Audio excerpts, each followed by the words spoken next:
Hello. Welcome to the stream. Oh, I'm always looping on accident. What do I think of the new patch? Is there a newer one? Or the one that was like a few days ago? That seems to be the only one. Oh, that's pretty neat. I said I did something.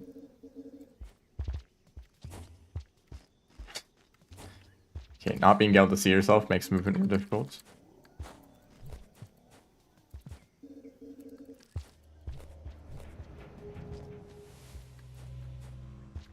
I was kind of testing to see if the invisibility would last through that whole room.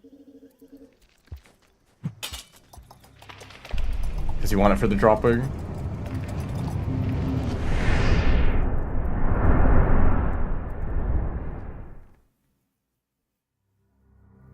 Yeah, I mean, the map stuff doesn't really affect me anymore because I've been using external maps anyways. But it would have been really nice to have when I was playing. I think I just want to do the normal routes. Oops, I'm bad.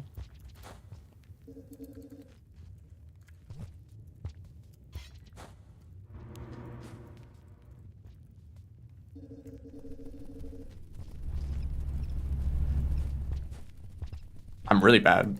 Can I do any movement at all?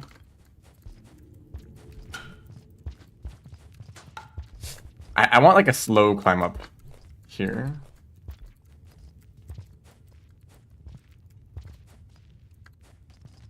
Like that.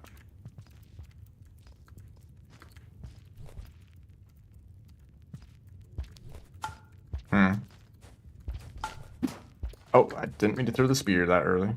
Okay.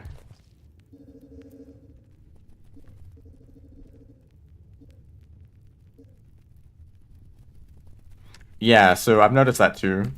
I guess like that, just getting all the echoes gives you max karma permanently. Okay, there's no spears at all. And I should probably practice this. If I do like this. Oh, that's probably more consistent. Because you don't slide around.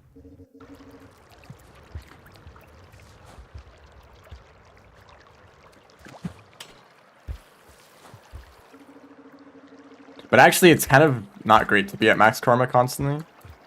I think that there's some trade-offs when you have the max karma ability. You can't throw items. You can't pick up items. You can't interact with creatures. So if you want to use a grapple worm or a squid you can't do that while invisible. If you want to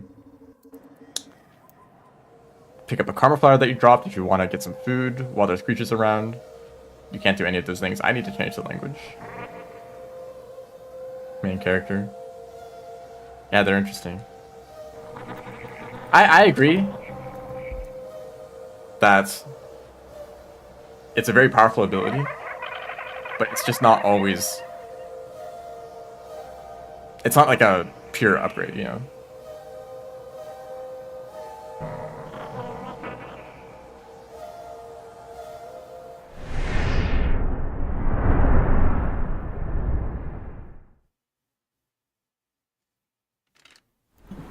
I'm going to exit out here.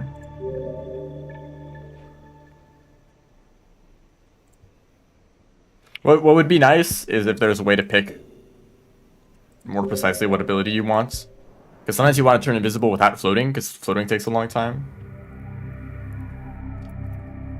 That can be annoying.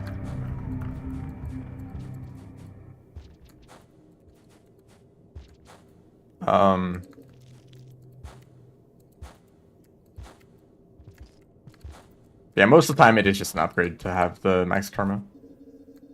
That's cool. And you do have to kind of go pretty far out of your way to get all the echoes. It's kind of amazing how there's 5 extra echoes that you don't actually need to beat the game. And yet people still struggle to find the last echo. As in the last echo that they need to beat the game. I know that a lot of people's experience is that they spend... What either happens is they they'll find like a bunch of echoes all in a row, and then there'll be a drought all of a sudden where they can't find any more. Or they'll just like go on for a long time without finding any echo at all. But usually if you find one echo, it's pretty easy to find another one because they chain together. That's what we take advantage in the speedrun.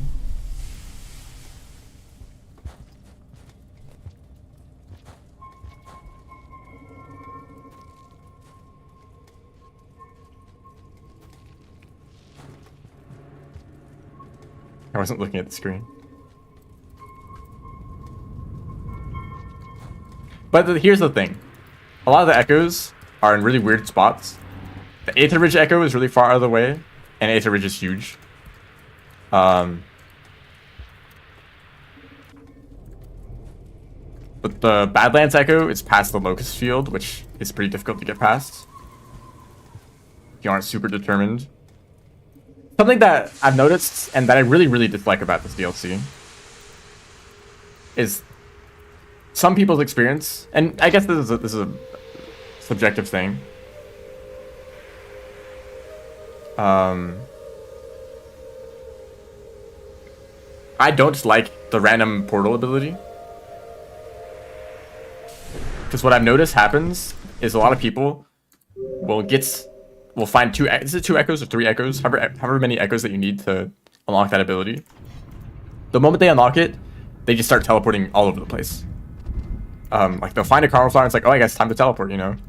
And they never get time to, they never get to spend much time in any individual region because they're just gonna teleport to the next very quickly. And so a lot of times they'll find a region with an echo, but then they'll just leave before they find the echo.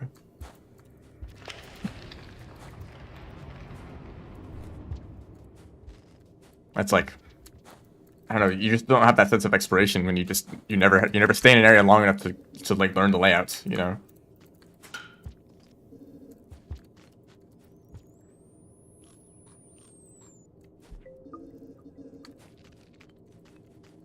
And yeah, you could choose not to use it. What actually, my experience is that I used it a lot. No. My experience is that I didn't quite understand the point of the ability at first, so I didn't use it. And then I was like, you know what, I'm just going to start using it constantly. And I was like, actually, I don't enjoy this. I'm not going to use it anymore.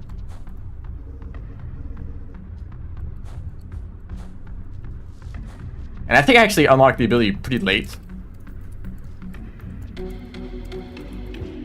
I should really get around to editing my playthrough. Because I think I did have a unique experience with the DLC. I think I just need to lower my standards of my editing abilities.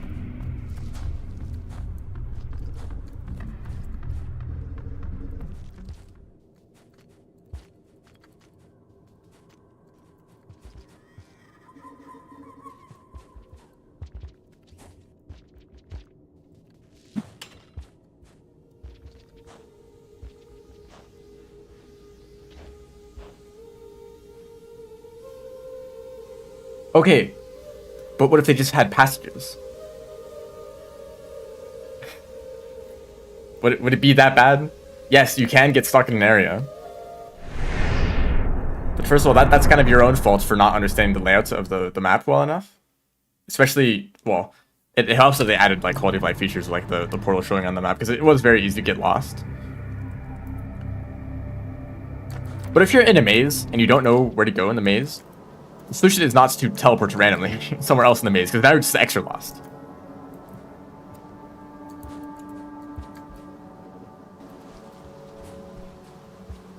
No, don't run. You're like an extra blue lizard. Hello? Hello? Please? Oh, actually, that works out. Due to difficulty.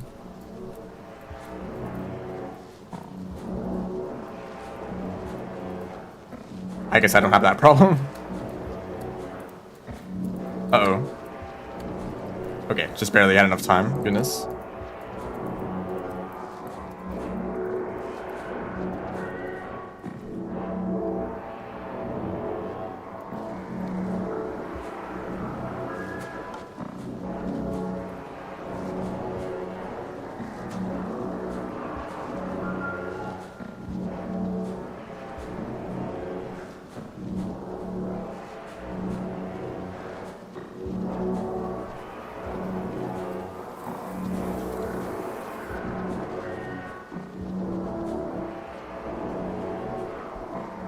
Okay, that was pretty good.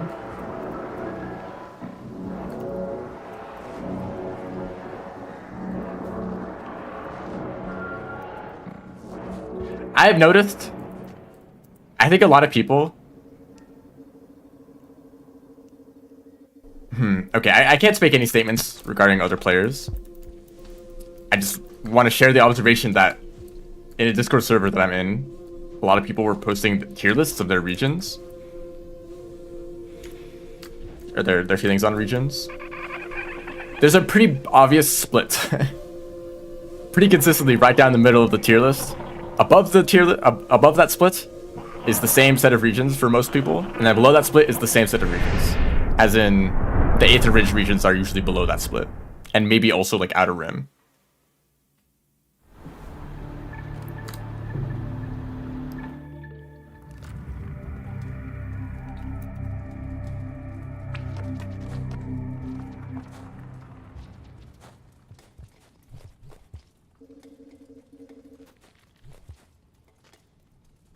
And also, this is a community of mostly speedrunners. They are not bad players.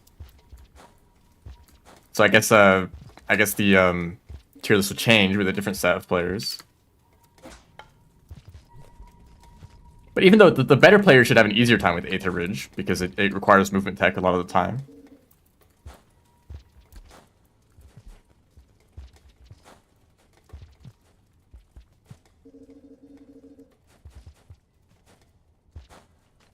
But the like Aether Ridge cold storage and the region that I'm in right now, this region leads to a lot of Aether Ridge regions.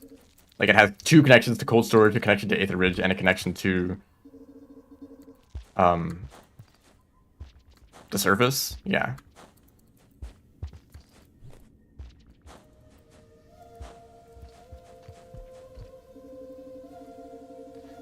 But the thing is that these are very large regions. Aether Ridge is definitely the largest region in the whole DLC. And that's after it got split up into a bunch of different regions, right?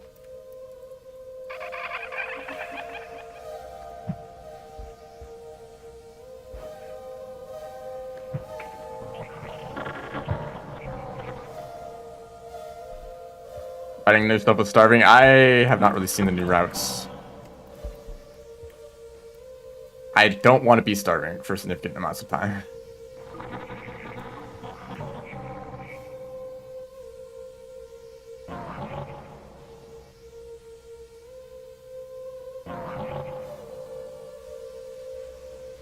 It's a massive region. It has a lot of one-way paths, so it's hard to navigate.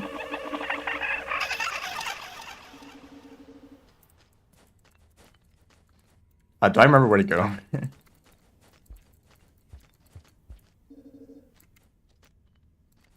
Yes, this way, this way. No, I like exploration.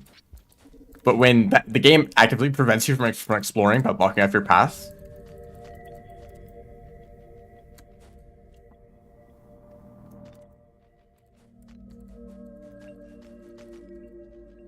then I don't think it's it like discourages exploration. It's hard to move around, not in like a fun like movement way. It's like jank, like literally jank movement. That's like what the community has called it.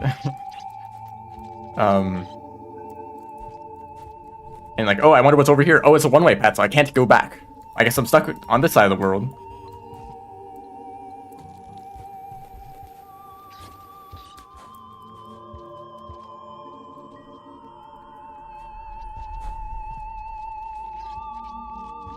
I downloaded Merge Fix in hopes that it would fix some of the problems, but I hear my PC fan again, so I don't think it did.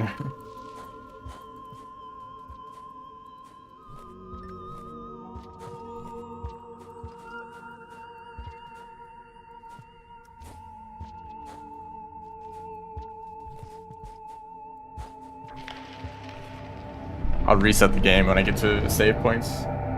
It's only been 17 minutes.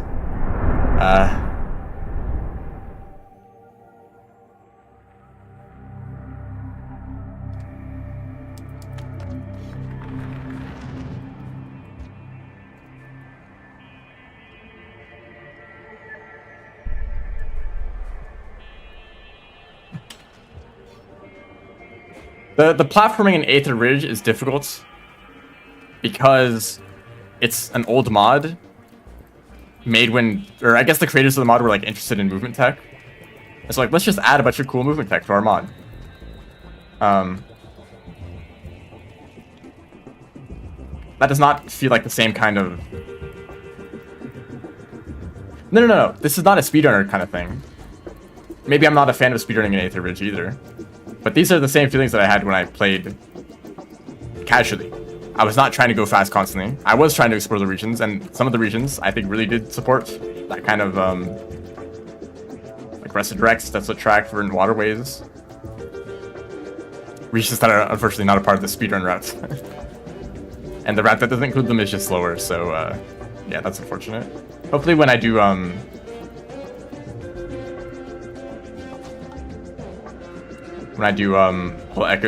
all echo runs, I will get to do that I will get to go to those regions.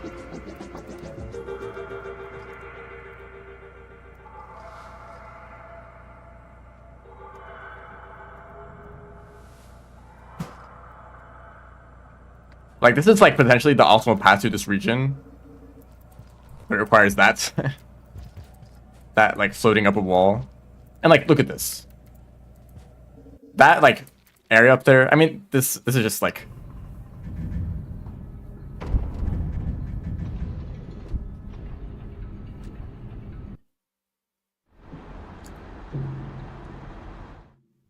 I did see that route. I'm still willing to try out that route. I haven't, like, looked into it enough, though, to be comfortable with it.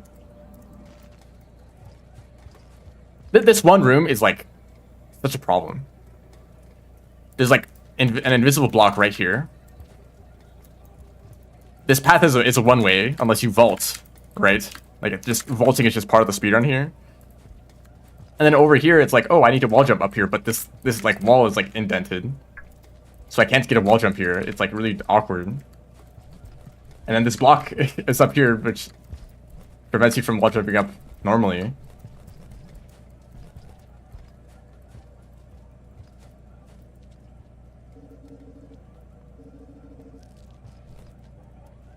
The floats get stronger as you get more karma, so that's probably more difficult when you're first getting the float ability. Oh, I said I was going to reset the game. I think there's an echo. Yeah, there's an echo here.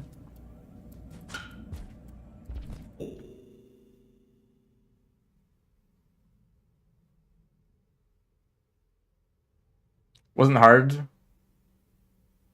wasn't hard to find a way around all the platforming challenges. I really do want to hear the perspective of more casual players.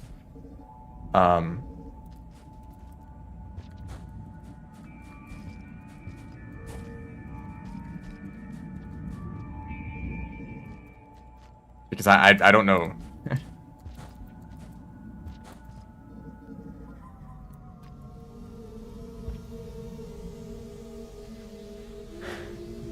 Wait, this isn't going to be a save. Well, I'm going to exit out of the game anyways.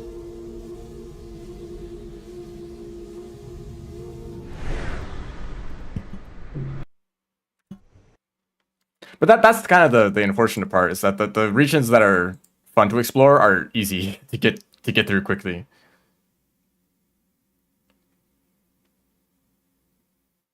I think you should know from Metropolis. Go up and to the right. Like, Desolate Tract is one of my favorite regions, but it's so easy to, like, especially if you know how to E-slide, it's really quick to navigate. And then you find the echo when you leave, and there's no reason to come back. It's like, well, I guess we're done with that region. Time to spend 10 hours in cold storage. I spent so much time in cold storage because the map is such a mess. I was basically trying to find connection from Station Annex to the other portals. I could not figure out where to go for the longest time. The thing is that I feel like there's a difference between players who... Like, how many players are there? I guess I don't know the way that most players interact with the game. But surely there's people out there who have just played every campaign once and that's it. I just looped. You know? I guess if you really are like a big Rainworld fan, you probably have done multiple repeat playthroughs. or spent a long time on a single save file. It's the peak stuck in cold storage. Cold storage is still part of Aether Ridge, by the way. Even if you like Aether Ridge, I'm not saying Aether Ridge specifically is the problem. I'm saying all the sub-regions that are made, that are like the same language. They used to all be the same region. Aether Ridge, cold storage, the surface, heat ducts, and salination. Hello. Welcome to the stream.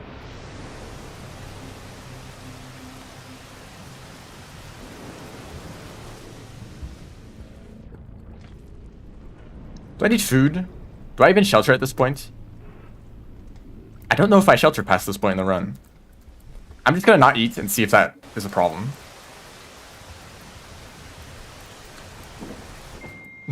No, the lightning time loss.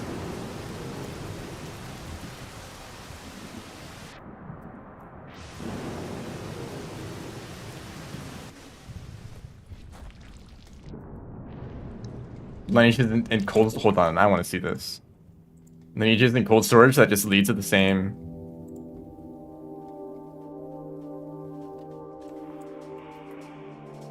Shoot, my map is broken.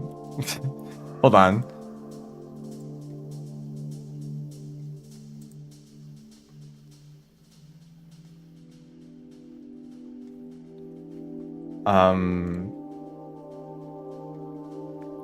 I don't know why that was broken for me. Hold on. So cold storage, heat ducts. Heat ducts. It's like a Celeste map. Oh yeah, pink lizard. 80% chance to lineage into a pink lizard. 60% chance to lineage into a pink lizard. 40% chance to lineage into a pink lizard. There's so many of these. What? Like every lizard lineages into itself, except there's like one blue lizard to cyan lizard. There's two of those. Two lineages for blue lizards into cyan lizards, and then like 3 more lizards, or 5 more lizards that lineage into themselves. That's neat.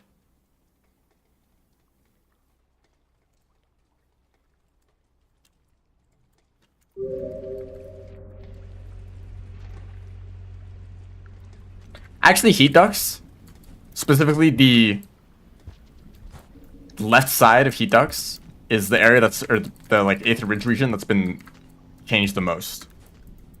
If you compare the older version of the mod to its state in the Watcher, the left side of heat ducts is very different, and it used to suck. Like old heat ducts was just like bad. Just a lot of difficult platforming above death pits. And like ceiling slides, but like not like normal ceiling slides. Like there was a gap in the middle, so you couldn't keep the slide going consistently unless you had a mushroom or something. I don't know.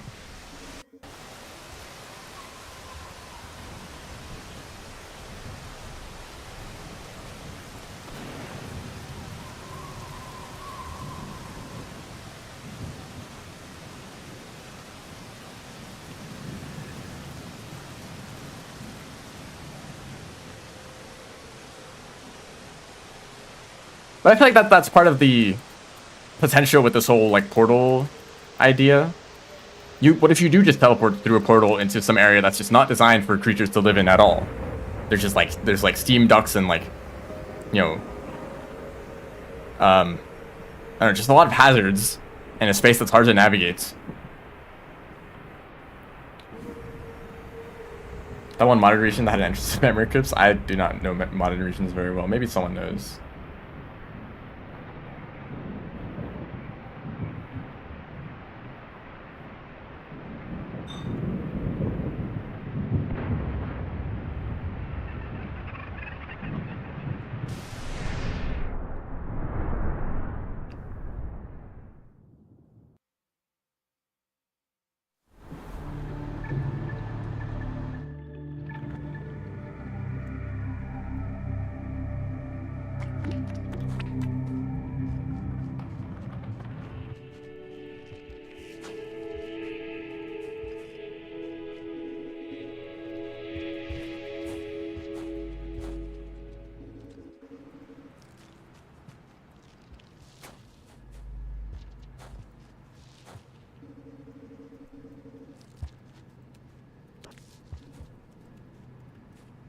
my gosh. I can't vault. Get back here. Salination, also an Aether Ridge region.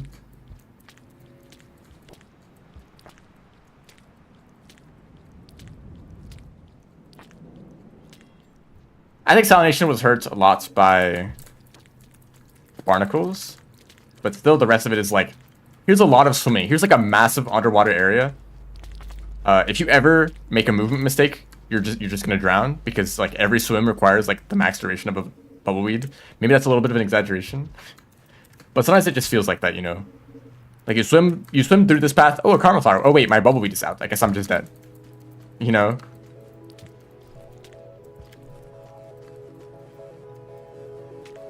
Whoops. Do this and then do this.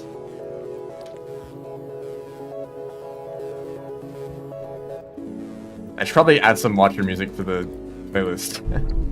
So I think I mean, I like this song, but with no creatures and no threat music, it's pretty quiet for most of the time.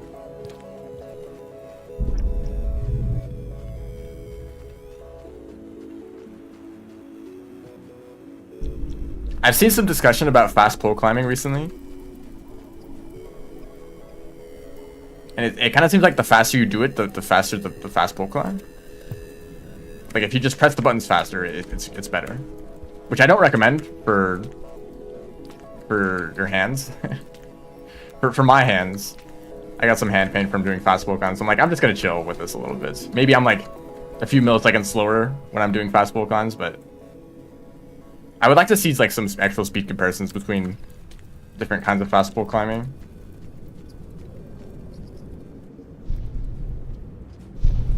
Hello. You're a cool creature, but you don't do it. Well, that's a very like clean whale. Look at him. They have like they have no imperfections at all.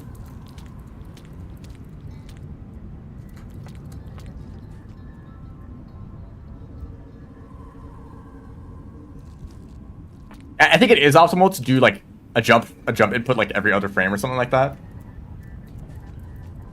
But it looks weird. It looks like you're just like unnaturally sliding up the pole, and it's hard to gauge how fast you're going. I don't know.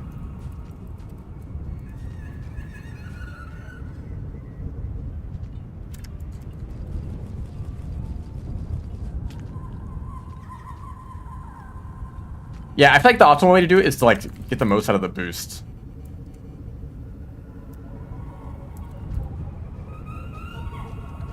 Like kind of like that.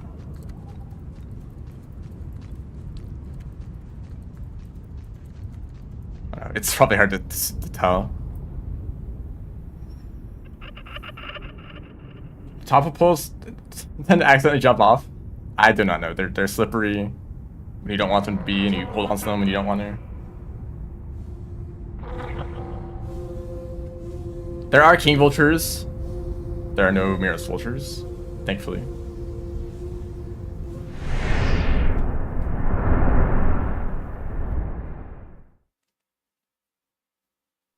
Salination also has this really cool thing where if you have max karma and you go invisible under the water, you can't see anything. And it helps to go invisible to avoid the eel lizards. Which I'm also not a huge fan of the eel lizards. Because sometimes they get in your way and it's like, oh, I need to turn around. Oh wait, but if I turn around, I'm just gonna drown. So I either paste the eel lizard head on and probably die, or turn around and then drown, because I'd run out of bubble weed.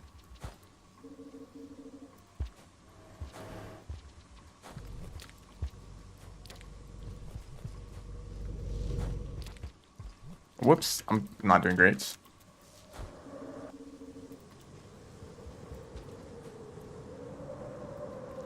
Hunter difficulty? I feel that, well,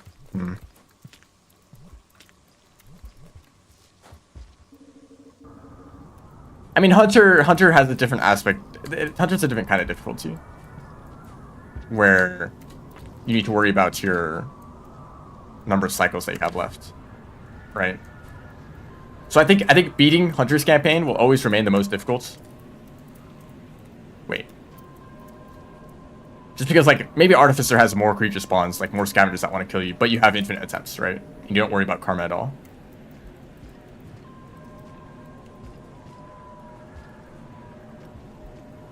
And maybe Spearmaster is more difficult because of having to carry a Pearl a long distance with a lot of difficult creature spawns, which mostly just means more King Vultures.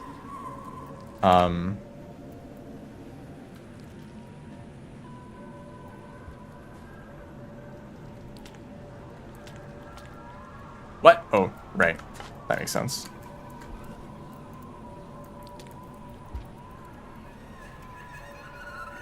I don't think the Watcher is that difficult. Some areas probably more so than others. Okay, just do this.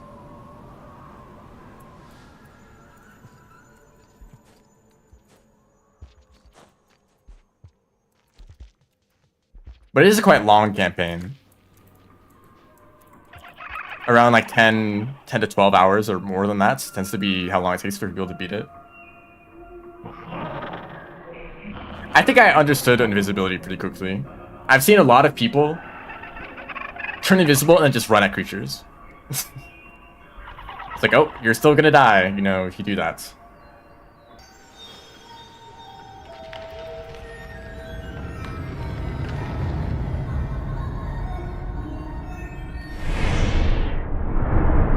Okay, I think this is slower than my previous...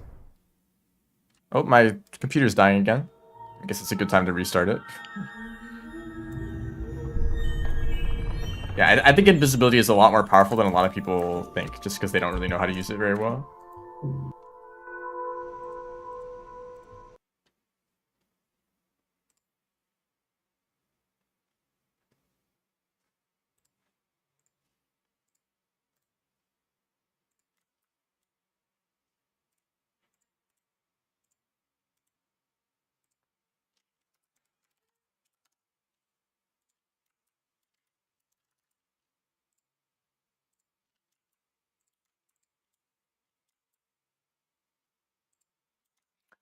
You know what? This is a good thing to ask the YouTube chat. How many of you...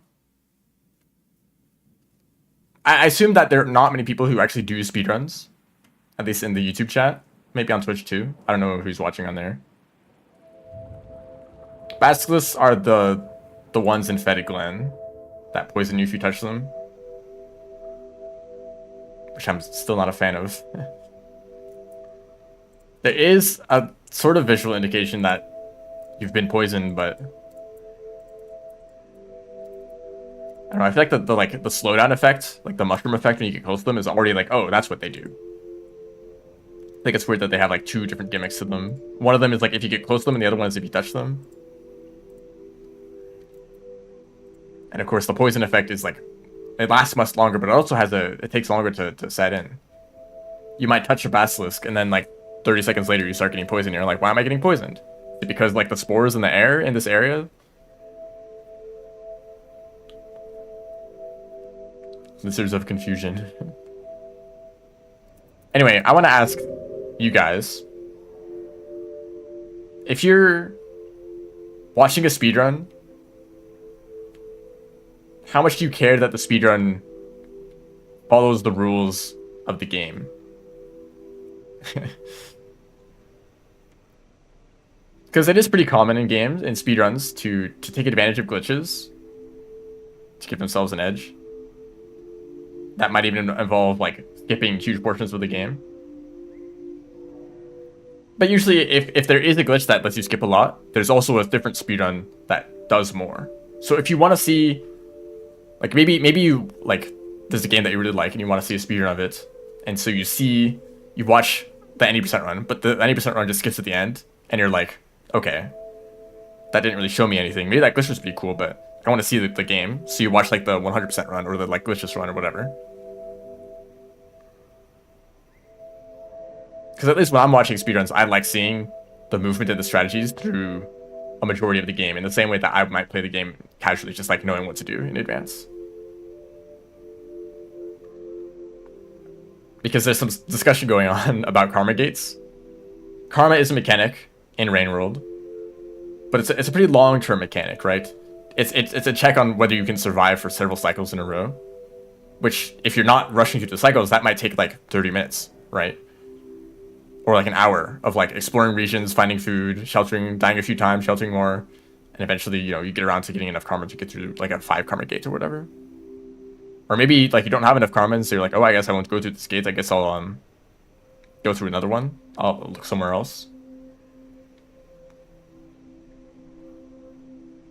But the glitch, the exploit in Rain World is karma caching, which is sitting in a shelter for like 30 seconds to like starve yourself and exit out, and it gives you 1 more karma without taking away your food. So if you karma cache for like 2.5 minutes, you can get to 4 karma. If you do another 30 seconds, it's 5 karma, or so, I don't know what the numbers are specifically. It's like a few minutes to get to max karma. As an alternative to going and finding food, which if that includes like bat flies or creatures that you have to kill and eat, then that adds some like randomness. That's like really annoying at the very start of a run to like have to catch bat flies and they all fly away from you or they don't spawn or whatever.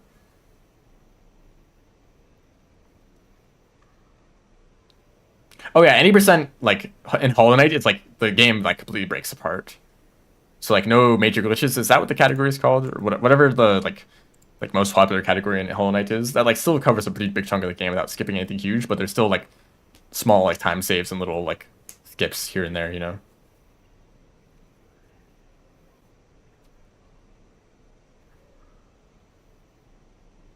Any percent, no major glitches, right? Breaking the karma system ruins the whole point of Rainbow speedrun. So you think a speedrun should include the getting food part? That should be part of the run, because that is a part of Rainbow that most players go through. I could probably be doing this, doing the run. In my experience, karma caching can have a big impact on runs. Like a Rivulet Story percent specifically. It's a run that I have mixed feelings about. Because on one hand, it has a lot of fun movement, some of the most fun movement in the game. I still think, like, one of my most enjoyable things to do in Rain World, or yeah, one of the most enjoyable things to do in Rain World is just being rivulets and just moving around. Whoops. Oh right, I looped because the loop mod. You know, maybe I just exit out.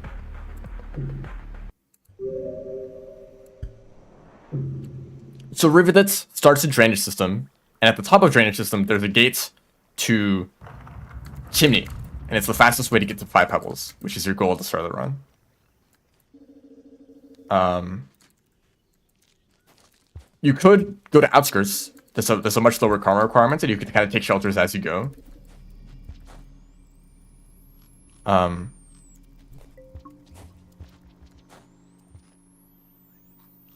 But it just ends up being slower. So the fast way to do it in the speedrun is to karma cache. Basically run down to a shelter, karma cache to level 5, because that's the karma requirements, and you go to the gutter. But the fun part, the not fun part, it's not fun at all, is that in drainage system, there's a really high spawn rate for scavengers, and you start with negative reputation with scavengers. No, my popcorn. So most likely, or I guess it's not likely, you can like work around them. But there's a pretty high chance that you get killed by the scavengers. Which means you have to restart the run, because that's a time loss. You have to karma cache again to get your karma back up. So you restart the first like 3 minutes of karma caching, which is very boring. It's sitting in a shelter holding down.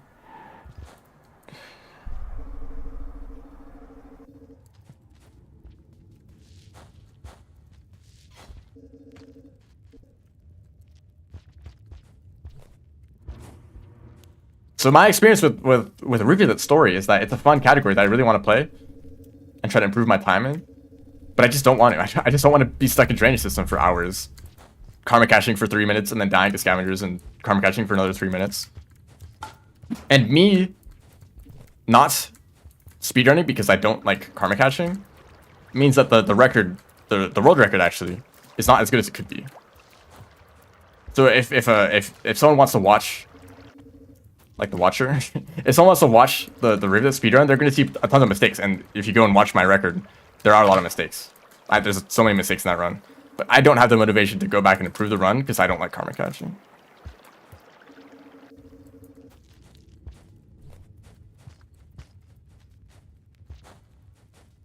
And maybe that's the case for a lot of runs. I actually do know of some people who, you know, a few years ago in downport release who like thought about speedrunning rivulets, but like they didn't want to because karma catching sucked. So we could have had more people interested in the category, more motivated to do the run and put more attempts in to like push the time down further. But we're stuck with this mechanic, which is actually the better option. The alternative is to go and get your food yourself, or maybe take a different, slower route through the game. Just to disable karma at that point. That's the thing.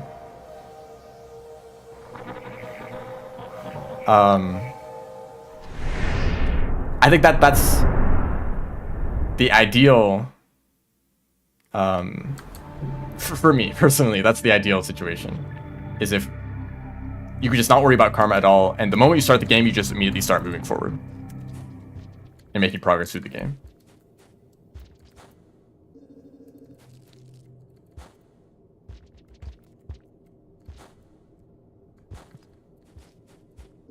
Category specific change. The problem is that there's like 100 categories in Rain World. For every character, there's story percent run, 90%, pellet percent, 100%.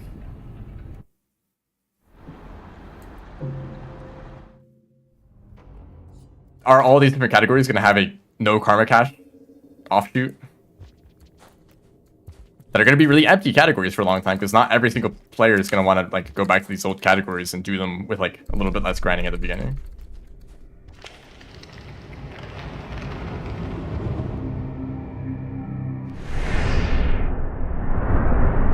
Oh, the stream is dying.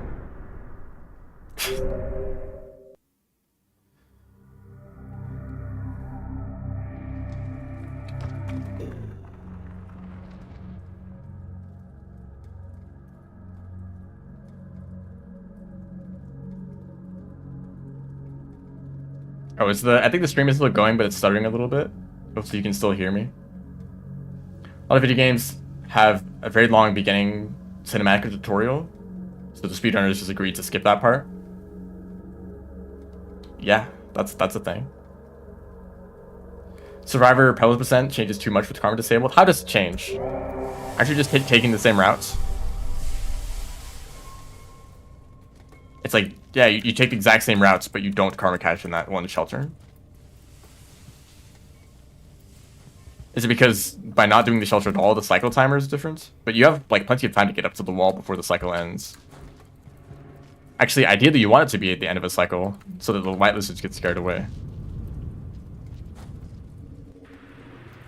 Barely enough runners to cover all the categories. That's true. It would have to be like a very like category specific thing. Like if like me and 2 other runners decided to do rivulets with no karma catching, that would maybe be its own category. The funny thing is, I don't even know how much I care about leaderboards anymore. If I get personal enjoyment out of improving my speedrun time in an unofficial category, then I might just go and do that. I'm thinking about doing it. And just like running Riv story, but just like, skipping the karma caching. And yeah, maybe it's not an official run, but I can, you know, personally improve my time and feel satisfied with it. But sentimental about that one shelter. Karma caching will never speedrun Rain World. Yeah.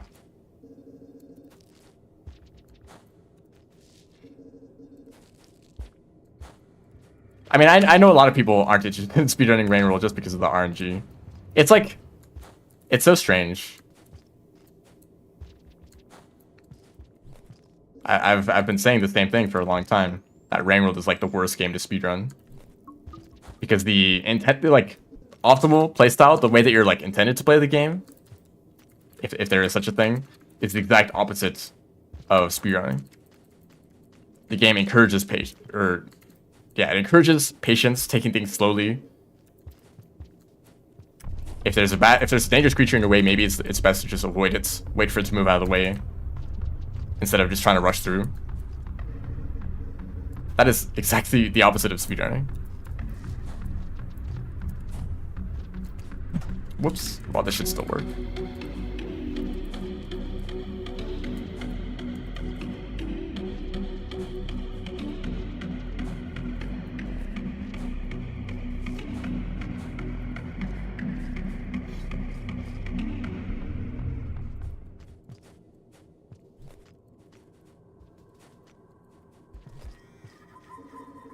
Feels illegal.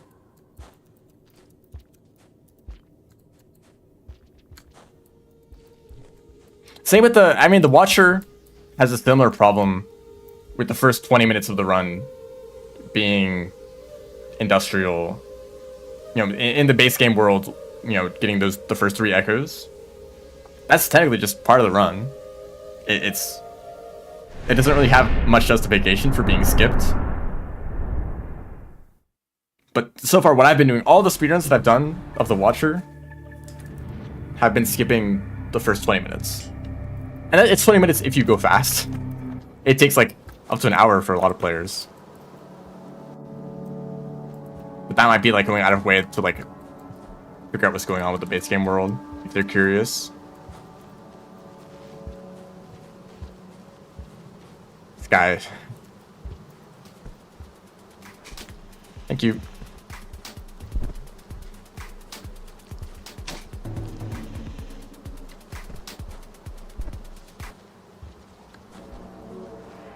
This might be kind of bad.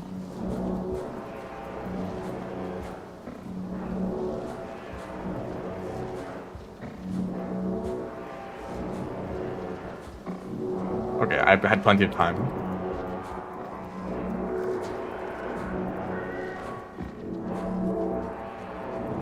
Whoops. Go invisible. I need to remember to go invisible while climbing this pole. No glitches category. There's not really a thing like that because the glitches that there are in Rain World are so insignificant. They're not really all that different if you ban glitches. Like, yeah, not karma catching is kind of big, but it's like a few extra minutes of like getting food that people don't want to do, so people aren't going to want to have a no glitches category. Some people do that. They'll just personally enforce that rule on themselves.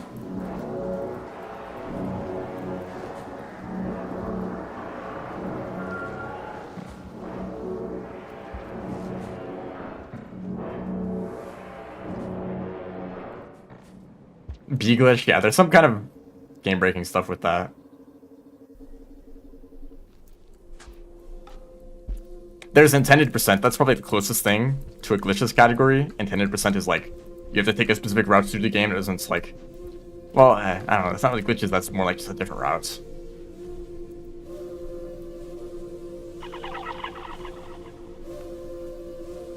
I think it's time, because usually when you're going really fast, it doesn't seem to go away any faster than normal.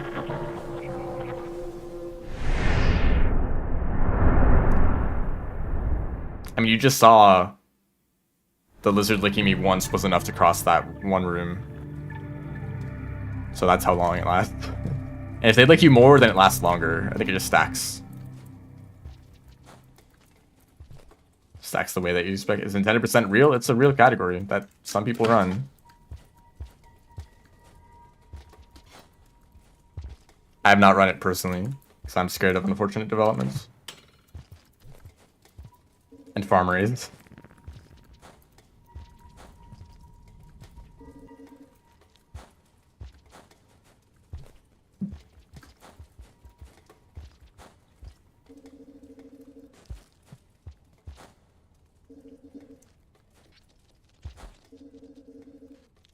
And it's cool that incentive percent exists to showcase some routes that like aren't taken at all in speedruns, like exterior or farm raised. Well, I guess farm raised is used in like hunter runs, but you get the idea, right?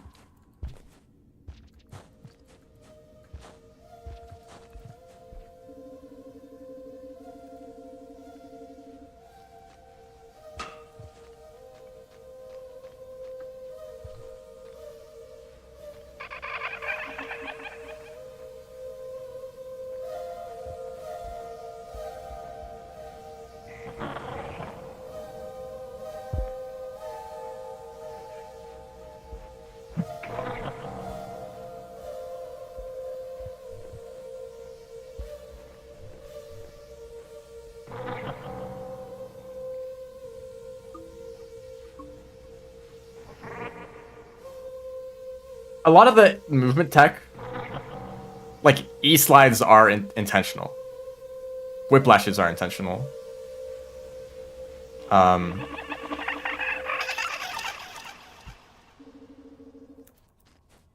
No, like I'm very confident E-slides have like a specific function in the code that is just for the E-slide to work. But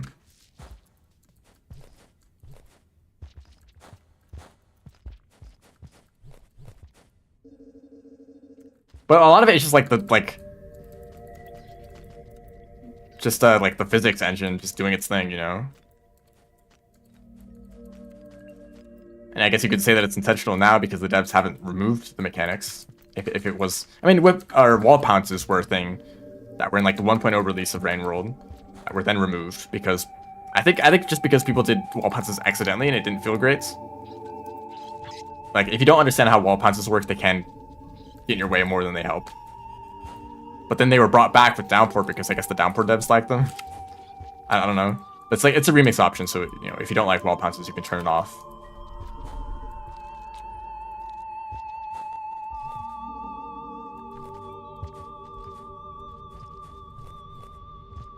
But like EI jumps, like it's just an E slide, but you're doing a jump to like maintain the speed for longer, right? Is that unintentional? Like it kind of just makes sense, right? The fact that it's a frame perfect timing to get an ideal EI jump, that's probably unintentional. And accidentally doing a whiplash instead. But like I think the like you could compare it with Celeste. If you're familiar with Celeste movement tech, a lot of that is intentional, even the more advanced stuff. Although I guess I'm not too familiar with the more advanced stuff, but the stuff that you're like what are they called, like super jumps, hyper jumps, or whatever. Those are like are intentional, and they are like very lenient timing wise, right? They have like pretty large or relatively large windows for execution. I don't like this jump, especially since you're tired in this segment.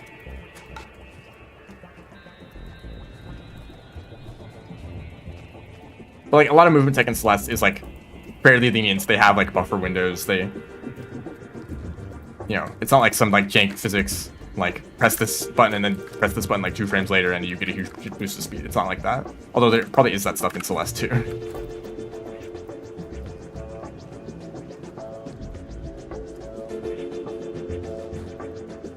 I'm not doing very well in cold storage.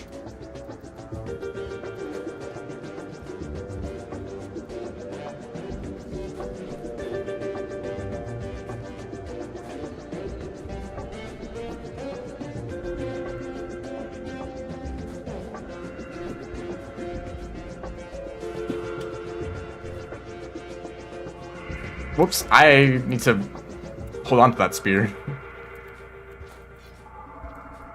Hi, Eggbug.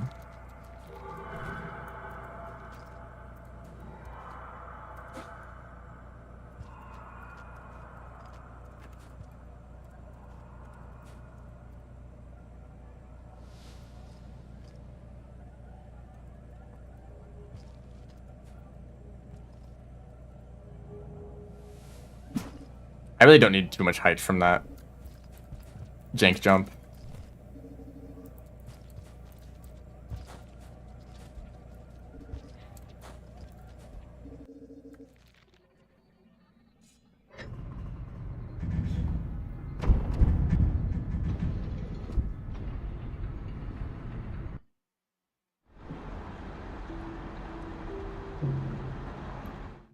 Yes, hello. Welcome to the stream. Yeah, fast pole climbing is like...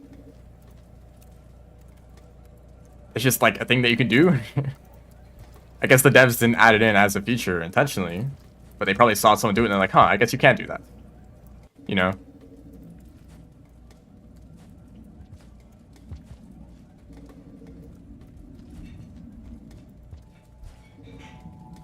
But things like slides, roll pounces... all the stuff with like slides and rolling, that's all 100% intentional. Like the devs wanted that movement in. Probably because that was like one of the main inspirations for Rain World. It's like seeing if you could create a platformer without like a rigid character, like by using more like a physics-based character that can like flop around and stuff. That was like one of the inspirations for creating Rain World in the first place. Salvation Echo is worth considering for this route because it's the replacement for the Signal Spire's Echo. And it's like actually relatively short. I've not really looked into the other routes too much, other than ones that just go to Rest and Rex immediately. Ferret's route was pretty interesting. I might want to try that one out. With a lot of like quitting out of echoes.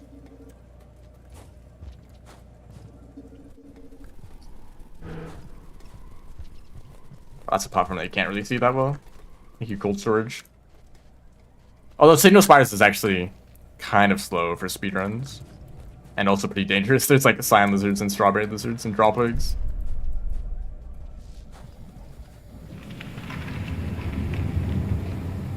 Watch your expedition is in the workshop. They probably knew. I'm sorry. The devs probably knew that mods would be created for these features, so that like, they didn't have as much pressure to include them immediately.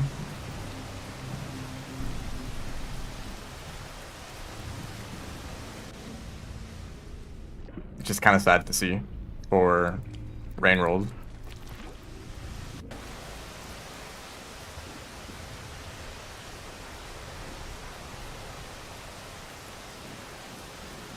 I can't see in this region. It's like these pull hops aren't actually that difficult, but I can't see where the pole is.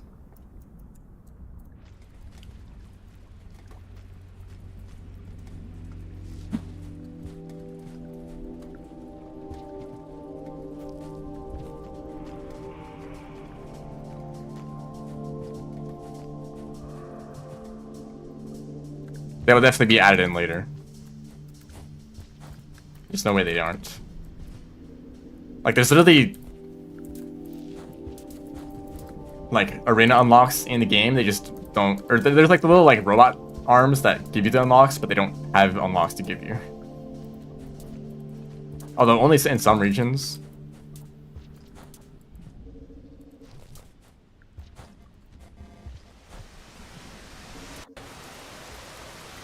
Don't like any route with Rested.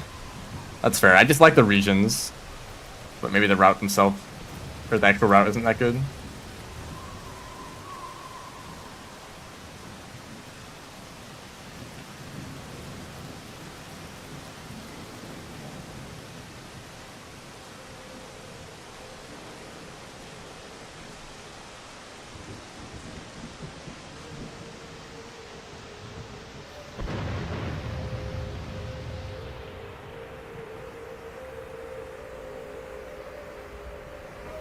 Who's going to read them? Maybe the prince? Which would be like such a grind. Yeah, like what other form of like lore exposition would there be? The evil pipe and Rusted, right? The pipe that eats you.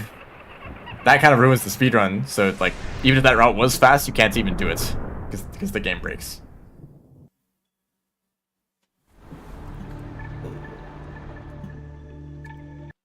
I mean, Spearmasters. Oh, Discord broke too. Man, my computer. Oh, I don't know if I can blame my computer for falling apart more and more.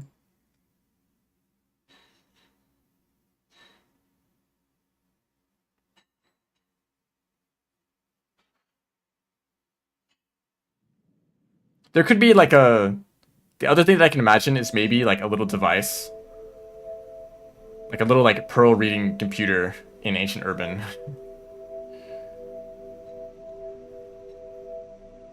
Which would be less information than Moon, right? Because when you bring pearls to Moon, she reads she either reads the pearl and then like comments about it, or like just comments about it. Like she has a lot more to say than just like reading the contents of the pearl directly. But maybe, you know, on whatever information that she doesn't read is what we would figure out.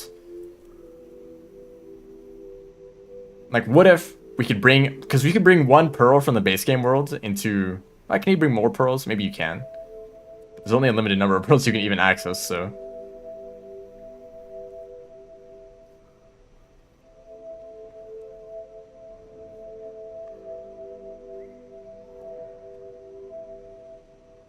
Yeah, there's a room called Pearl. I mean, obviously, it makes sense for Prince to read the pearls. The problem is that it's in Outer Rim.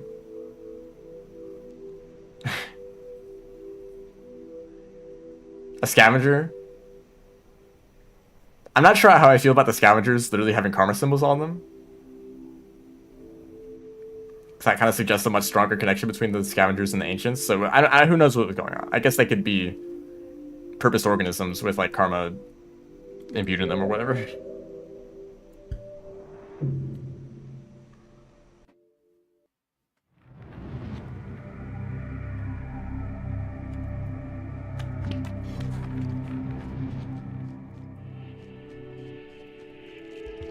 Also, I'm pretty sure that food is not necessary at all past cold storage. Cold storage is the last shelter. So I can skip like eating these last 3 food crypts. Oh, thank you, Latmod.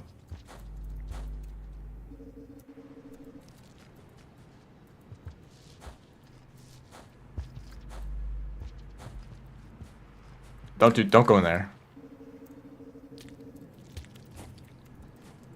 Right, you can't do that.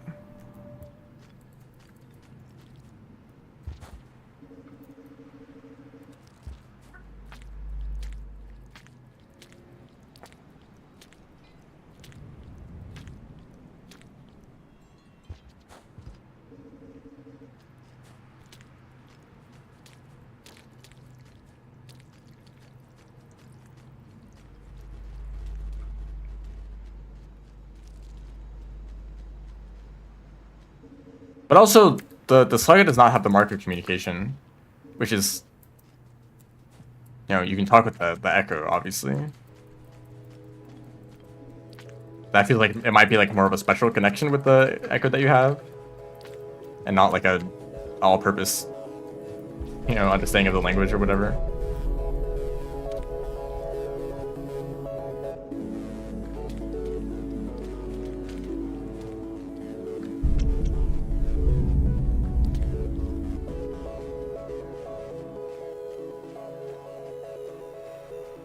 Also, I think it's kind of amazing. This route is actually really fast. Like, it's crazy fast. I remember playing through this campaign and thinking, like, this speedrun is going to be, like, 2 hours long. It's just how long it's taken to, like, explore all these regions. Like, just the nature of the echo chains, I mean, you're just going from echo to echo to echo, like, that quickly. It's only been, like, 24 minutes. I've already gotten 7 echoes. Here's, like, the last one right here.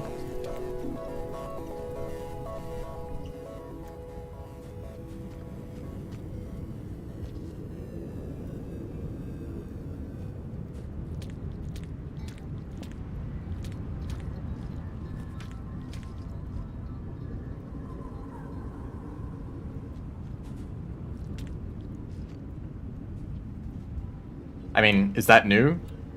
There's already a Scavenger King in Metropolis, so it's likely that scavengers do a similar kind of thing elsewhere in the world.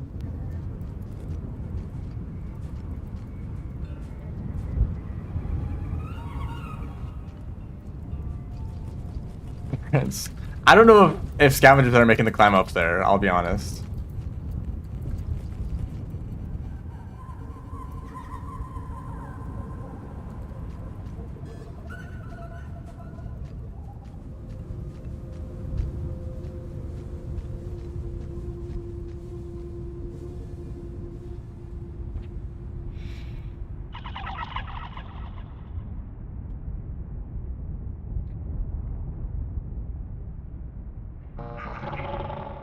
Yeah, it's interesting, but we don't have any other information on them.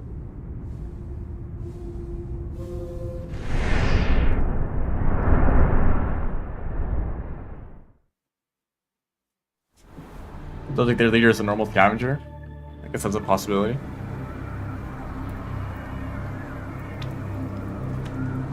I've not had any difficulty bringing this grapple worm with me. There might be some sort of problem with the portals that makes it inconsistent, because I've seen some people not be able to bring the worm with them at all, which would really suck for a speedrun. if for whatever reason, on your version of the game, you just can't get the grapple worm. I'm pretty sure it does. It is a time save. Well, is it a time save? I don't know. How much is the worm helping me right now?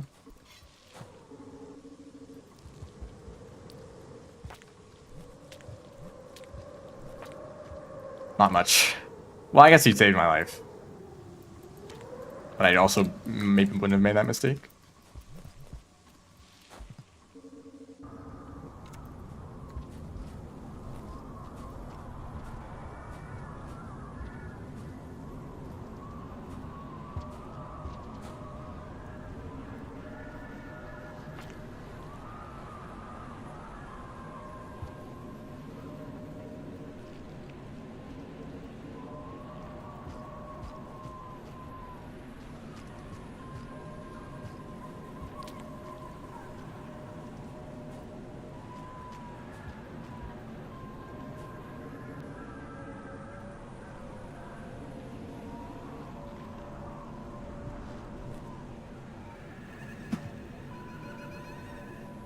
Yeah, I actually don't think the grapple worm really does much in this region.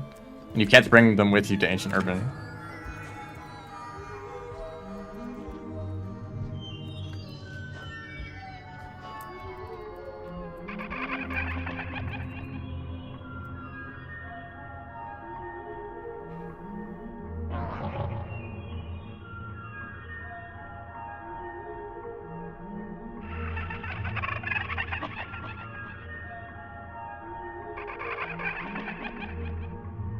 I think I'm willing to try out another route. So 2750, or I guess it's gonna be 28. Pretty good. Or no, 20. Yeah, it is 27 because minus 1 minute. Portal to portal. That's pretty good.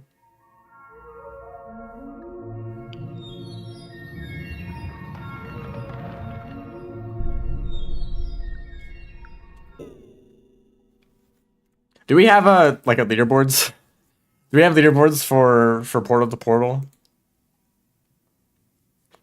Just like a little.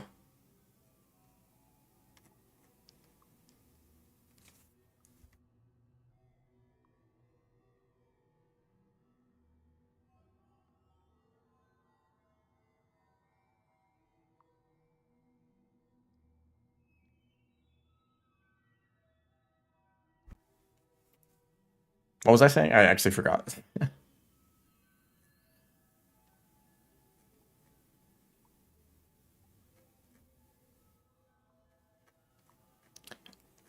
Maybe I'm gonna look for. Oh my goodness, the Discord. Maybe I want to look at these new routes. I don't know where they're posted. I can't search for people on. Hold on, this is gonna take a while.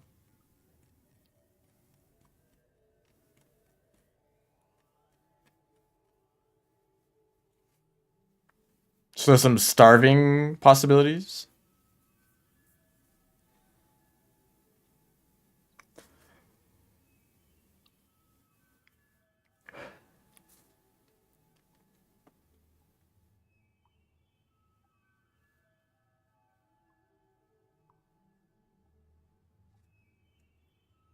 So Aether, Torrid to Badlands, but you starve.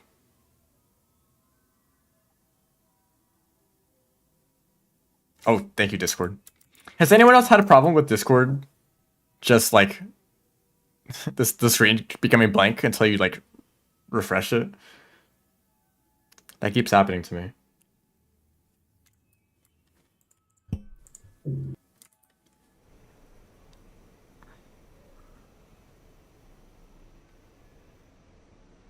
Had a problem with Discord, yes.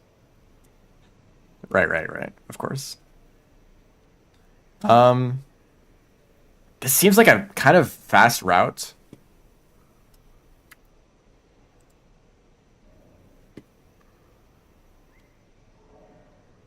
Yeah, I know I can fix the problem, but the problem is that I'm chilling, reading a message, and then the screen just disappears on me. So, Aether Ridge toward Badlands Shrouded. Oh shoot, this kind of looks like a really good route. How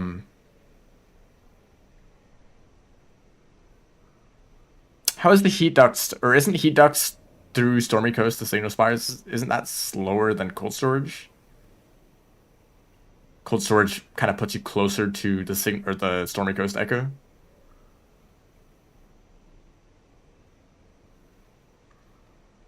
Crashing. Yeah, thanks Discord. This route kind of sounds like it sucks because you have to be starving for a lot of it. Actually, no, there's popcorn, right?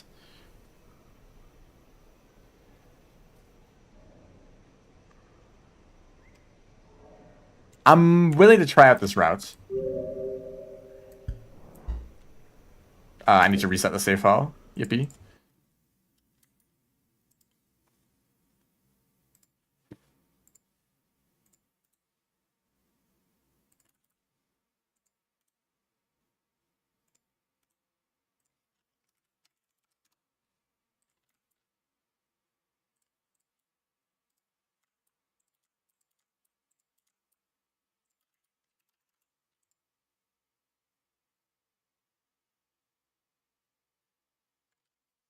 Okay, so go through the route as normal, but don't get the Badlands Echo. Starve.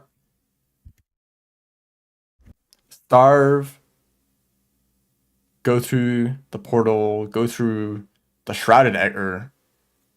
Get the Shrouded Echo? Hold on.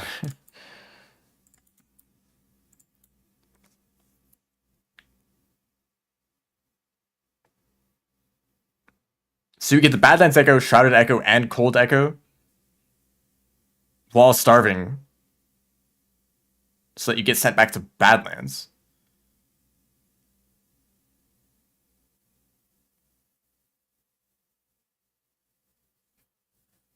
Heat.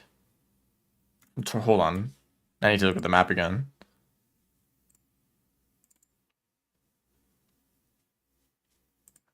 Oh yeah, Heat Tord does connect directly to Heat. Oh right, that's actually like a really convenient portal because they're right next to each other. Hold on, this is actually kind of interesting routes. I didn't open the game. Whoops. Okay, we're finally gonna start doing stuff again.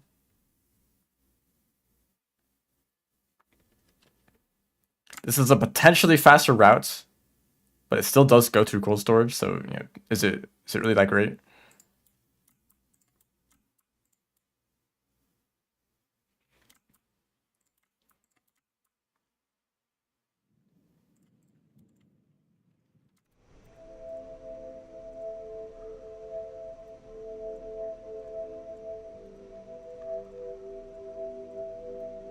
Okay, we're ready.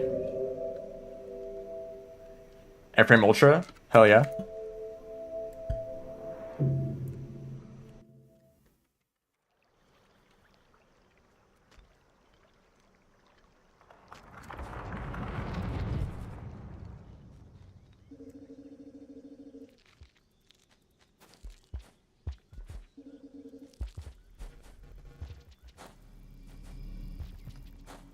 Oh, yeah, I didn't want food anyway.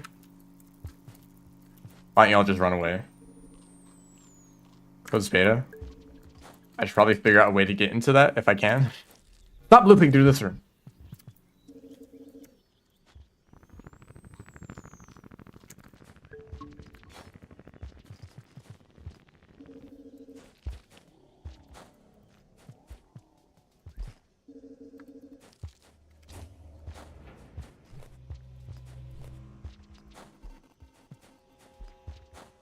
So the beginning of the run is still going to be roughly the same. I could have hit the noodle fly there.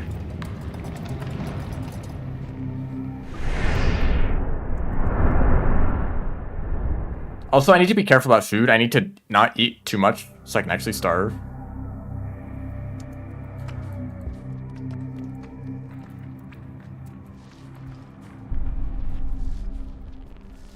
PVZ? Yeah. Goated game.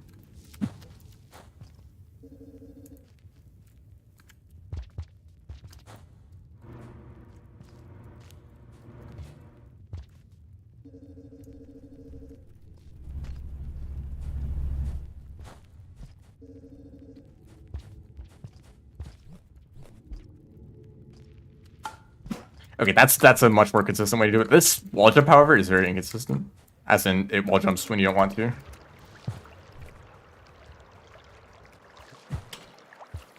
Nice jump.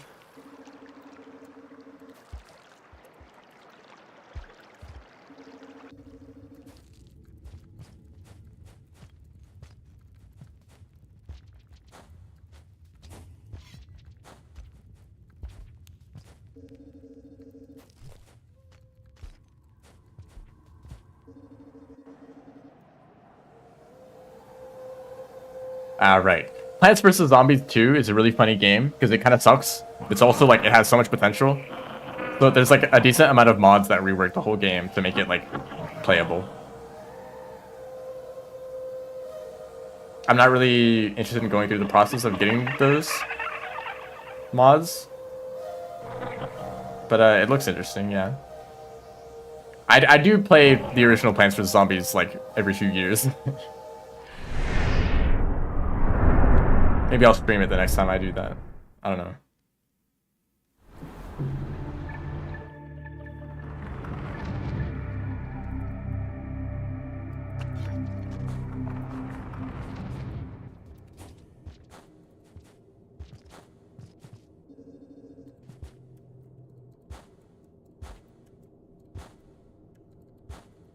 So shelter, actually, I don't know if the shelter is still required here. I'm gonna do it because I need to starve later.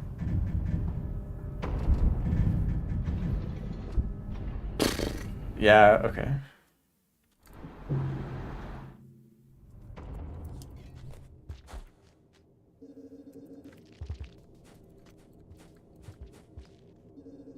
So do I go to Heat Ducts now? No, we go to Heat Ducts later. So maybe this shelter is just completely unnecessary? Huh. Well, actually, I need to clear the fatigue anyway, so I think so. But we're gonna skip this portal for now. And not eat any food, because I don't need to.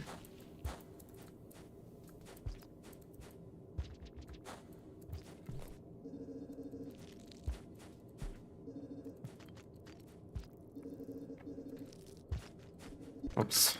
Grab onto that pole.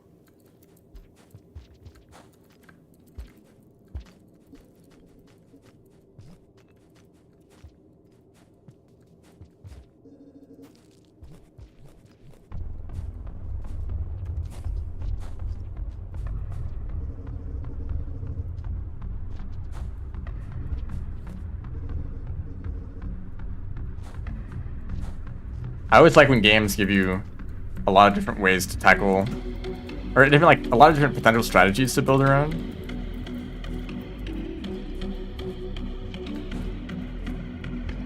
And like only, or even just in the original Plants vs. Zombies, there's like, you can go with like a lot of pea shooters and then like the torchwoods for like a really high damage, that kind of an area of effect too.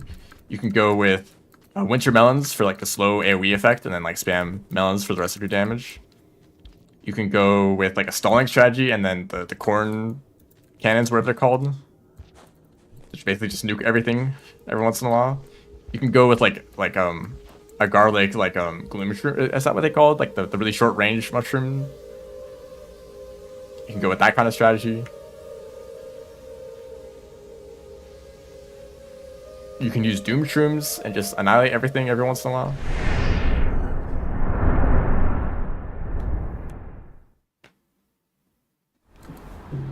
Cob cannons.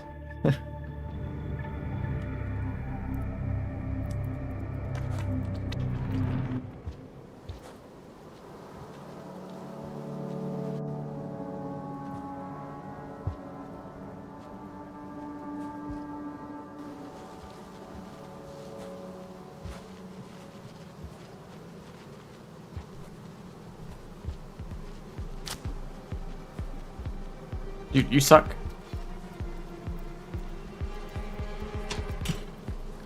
Oh, they get you when they grab you.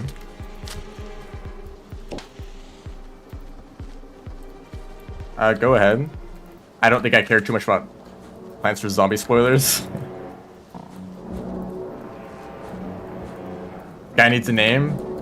Maybe he does. I'm awful with names, so don't ask me actually.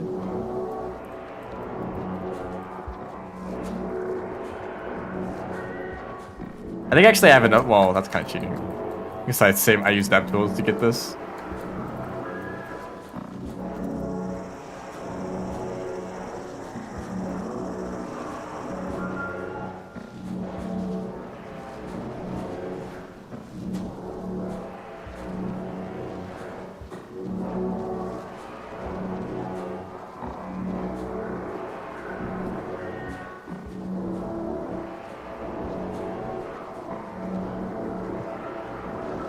I have a question. I was a little bit disappointed when the ice in the surface ice, when it wasn't slippery. Like, I want to be able to slide around. How hard would that be to implement in the game? Because I assume that like the collision physics and like all that is like very like set in stone. Maybe you could make it an object. Like the way that if you like jump on like a lizard body, there's like not much friction.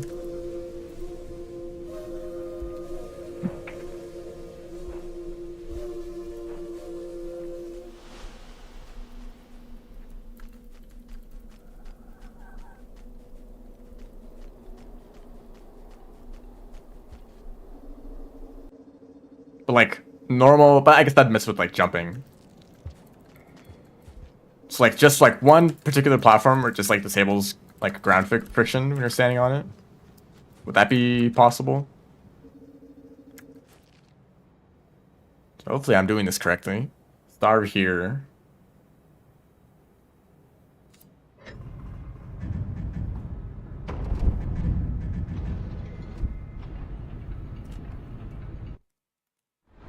Badlands Desert Lizard, hell yeah.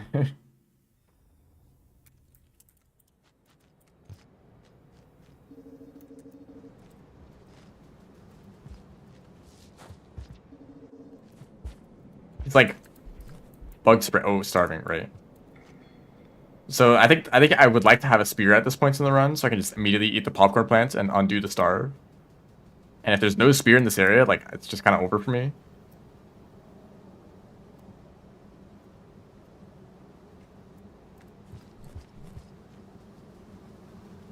Calm snakes. Oh shoot, there really is just no spear.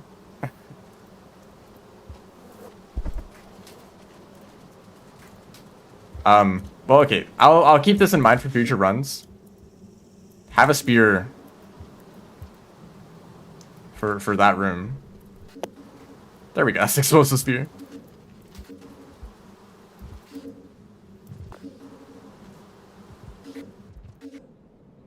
Okay.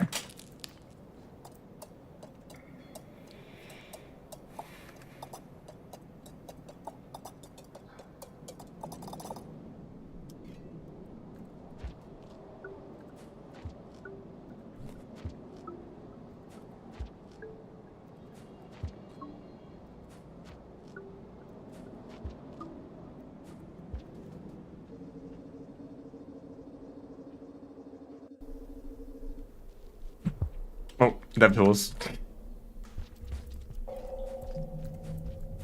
There's a song that plays here. I guess because it's like interrupted by the echo music. So if you, this is one way though. So if you get the echo and then come back through the echo portal later, then this song plays. That's very specific song placement.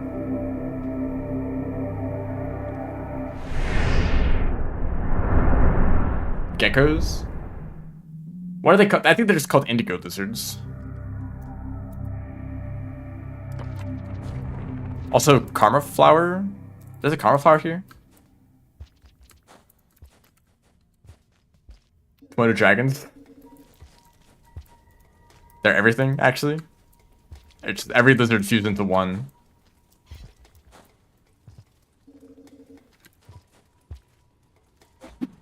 I had a dream about lizards recently, and not rainbow lizards. Actual lizards. And there's like a swarm of, there were like 10 lizards like everywhere. I don't think they were like dangerous. They were just like they were more afraid of me, honestly. Just running around.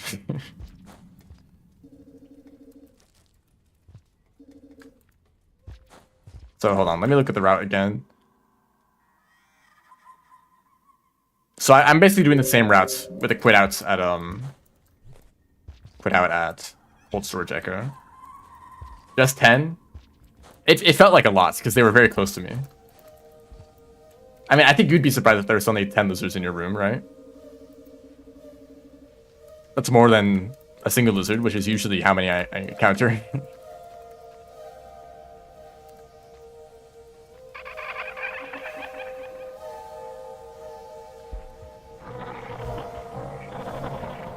Goodbye. Warp creation mechanic be useful for speedrunning? It would be useful, but it's too... Oh, the dialogue is different here, because I didn't take the heat ducts echo. So I actually have less time to get out of the room. That's interesting. Usually you can sit there and just wait for the echo dialogue to finish. Portal creation is useful for speedruns, but it's too random. And it's also broken at the moment. There's supposed to be like a way that you can seed where you go with the portals, but that's broken, so we can't use it yet. So we have two different categories with and without creating portals. And I'm currently doing the one where I'm not allowed to create portals at all. Once there's a way that we can consistently portal to where we want to go, then I will probably speedrun that too.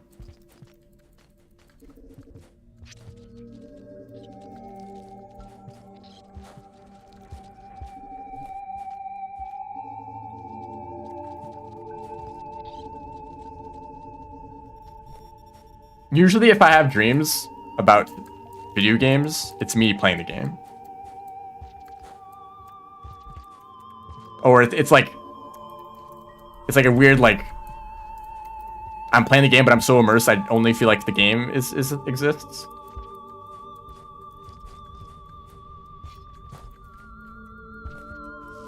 It's hard to describe. Oh, that's a good potential for an EI jump. If you can keep it going.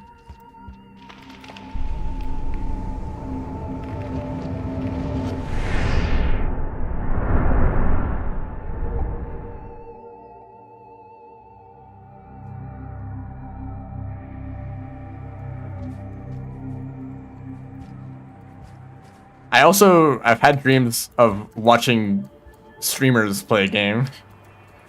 Well, I have no portal fatigue for this segment, so that's nice. Even though I'm literally starving.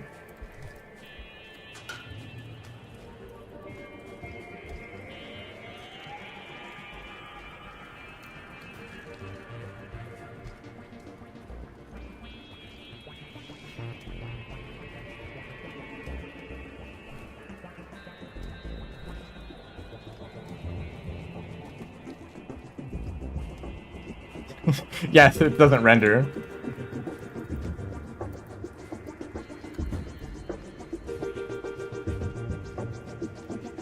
It's like wearing a VR headset, but playing a 2D game still.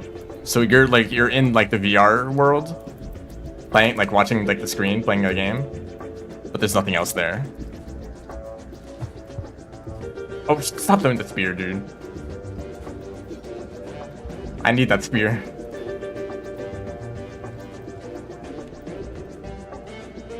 I don't know if I like remembered like using a keyboard, or if it's like just like direct like a connection to the game. Oh, I have like one less level of floats here. So yeah, this routing does change a few things, but in kind of small ways. I can still make it up here with the spear. Just a little bit more difficult. And I don't need to shelter here, which is nice.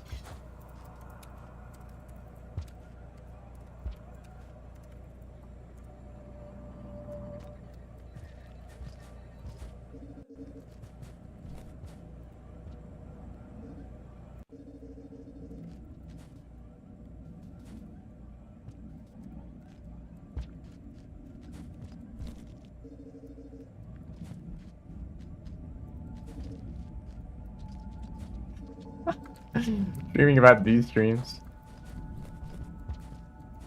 I have a lot of dreams where I'm doing some random whatever, typical dream whatever, and I'm like, oh shoot, it's like it's like time to stream and I'm not ready at all.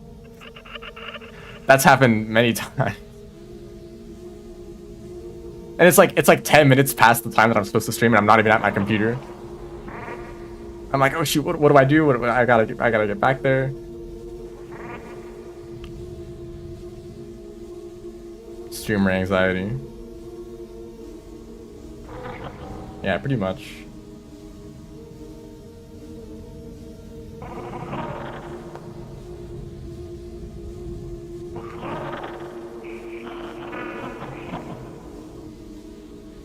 So if this works correctly, I should be able to go back to Toward Desert.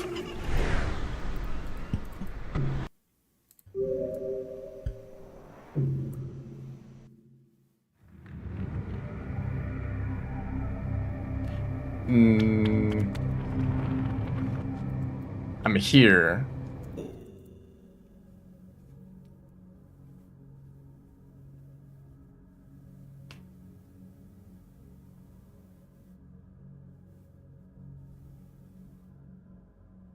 Oh, okay. This is not as big of a time save. I'm back in Badlands.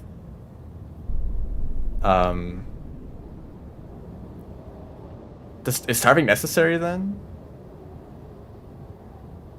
I think I could just do the same route without starving here.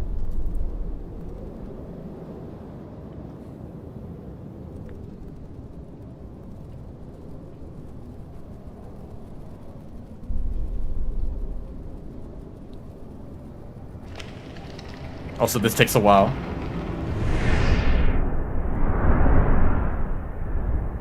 If we change to locusts, they will swarm around other creatures. Although most of the creatures on the surface that are exposed to locusts are too large to be killed by them. If you go invisible, they will not notice you for like 10 seconds or so.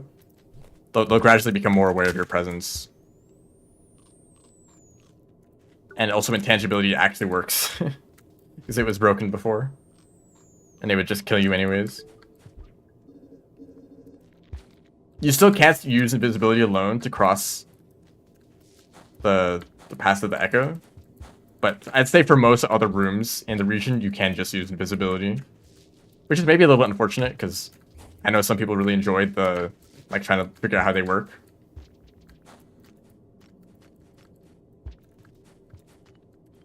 But then, the locusts ignoring other creatures, which is a huge, like, oversight, honestly, so it's good that they changed that. But still, like, there's just not many creatures that are affected by the locusts. I guess you could say the ecosystem has adapted to them, right? If a creature would get killed by the locusts, they just don't go up there, so you never see them interact with locusts at all. Leaving the region forever.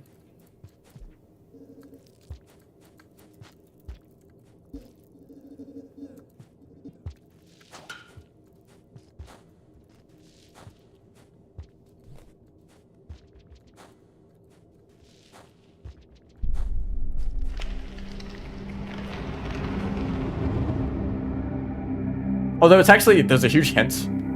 The scavenger, another change is that scavengers will now carry spore puffs. So if you encounter a scavenger in Badlands, there's a very high chance that they'll be holding a spore puff. And you're like, oh, I need a spore puff too to get past the locusts. That's why they're carrying them, right? So you could, it's much more likely that people are going to discover that for themselves. But locusts aren't, or like, spore puffs aren't even the best option because they don't last for too long.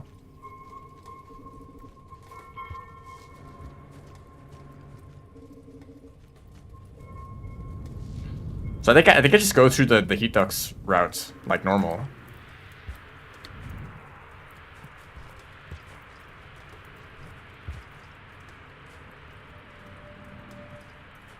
Which has already been 20 minutes, so I don't know if this is that much better.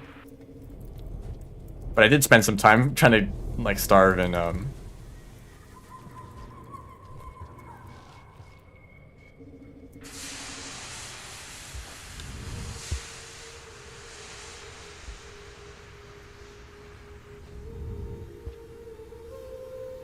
the scouts won't use the spore puffs. Wait, where does this send me? I think this sends me where I want to go, yeah. Yeah, the spore puff or cloud will like linger on your body for a little bit.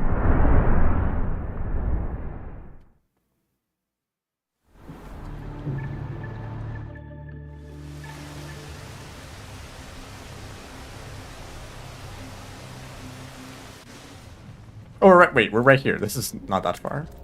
Or is it? Shoot, I don't remember. Yeah, we're farther away. But this isn't that bad.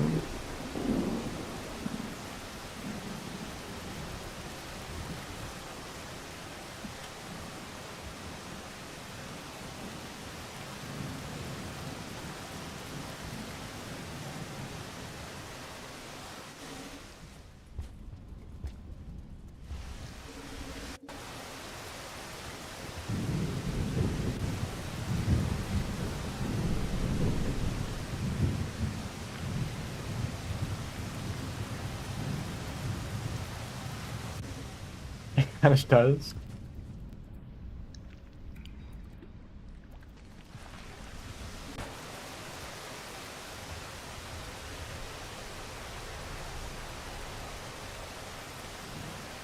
Oh, the pull-ups would go crazy in this room if I can see. Actually, I'd probably still mess them up, but, you know, the idea is interesting.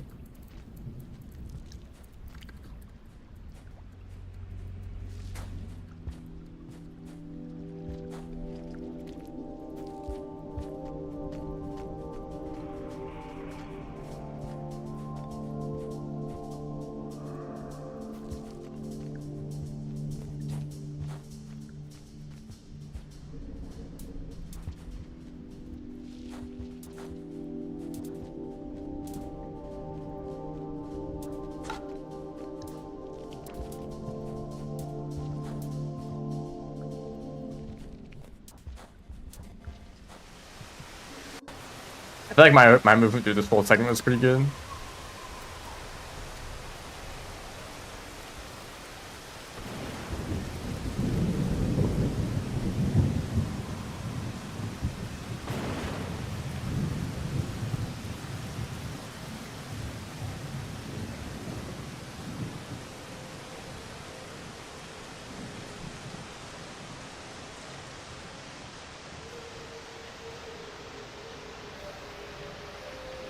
Hello.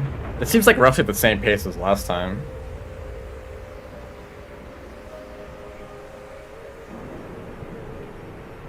But there were definitely some parts that I could see being improved, maybe.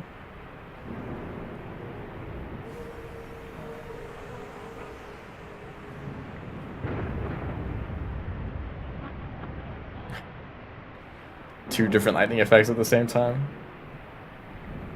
It does bother me a little bit that there's two different lightning effects. There's like the one that strikes directly, and then there's the one in the background, and they kind of look very different.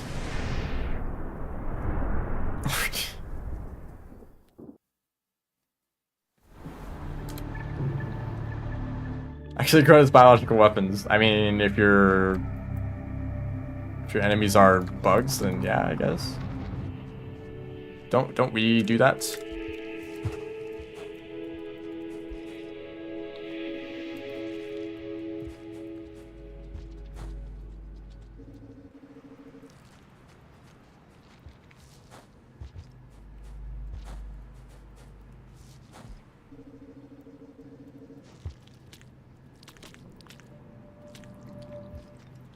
I have like full portal fatigue here. Is this a problem?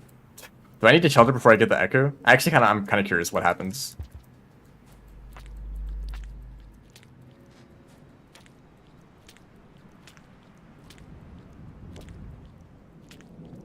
It's so wobbly.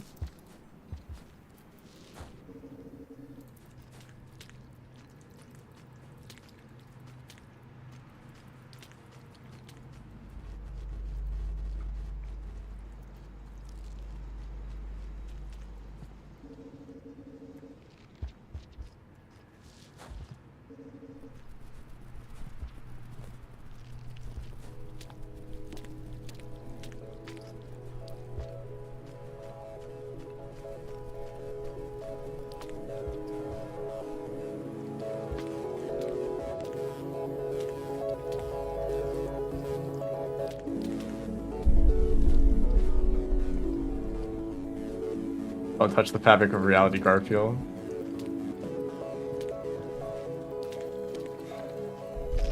Yo, this egg bug. What are you doing?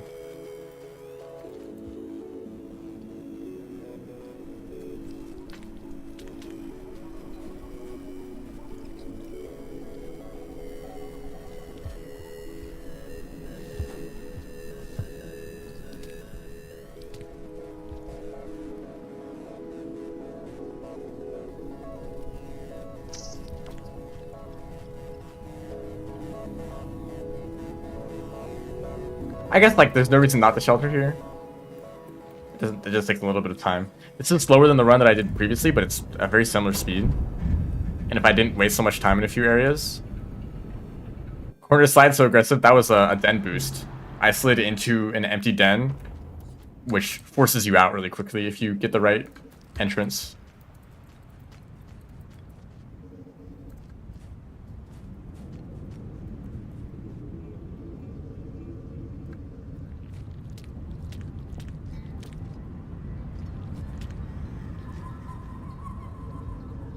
That tech exists. Yeah, it's not that useful, but it's very useful in signal spires because the alternative is taking the path with the whales, which takes quite a while. You have to climb up the left side and then take a whale across to get to the right. Maybe that's actually like doesn't take that much longer, but I don't know, this route feels faster. Otherwise, you can still use the floats to get up there. But it's a little bit of a detour to get some height first.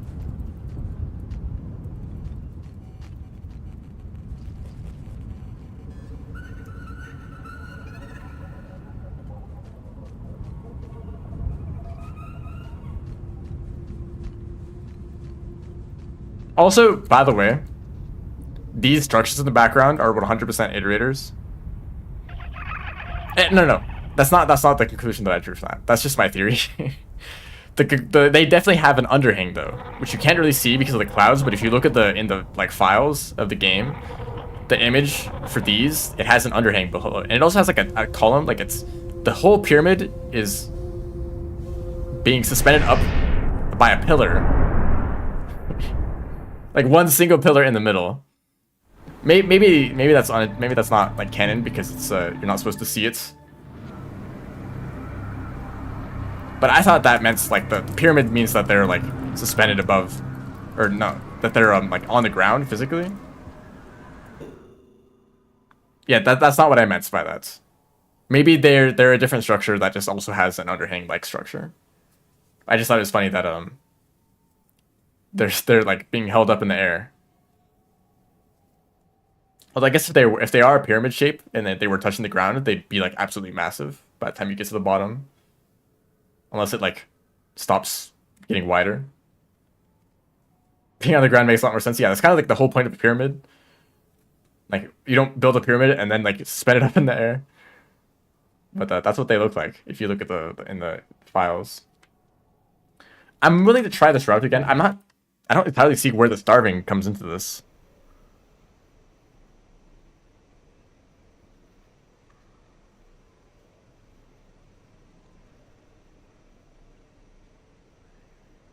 Unless I mess it up.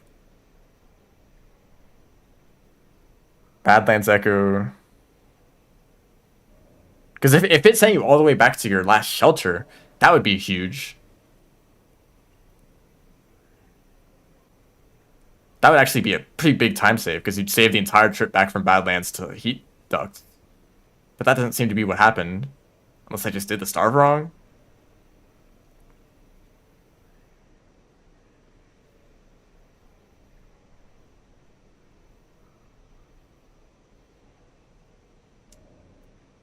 Whoops, I just full screened YouTube chat.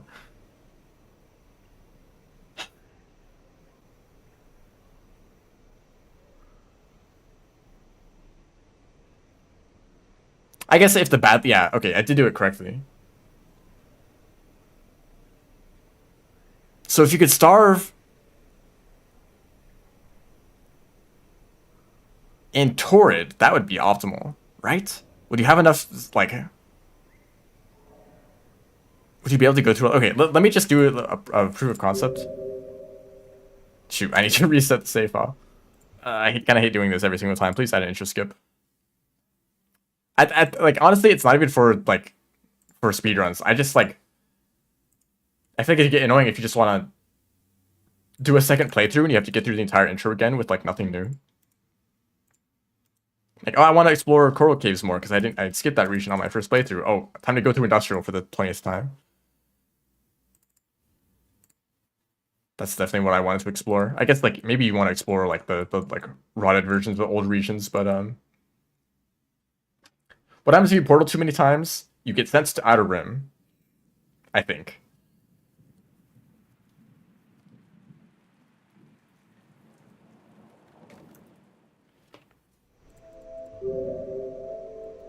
Okay, so this won't be a real attempt. I'm just gonna dev tools everywhere, but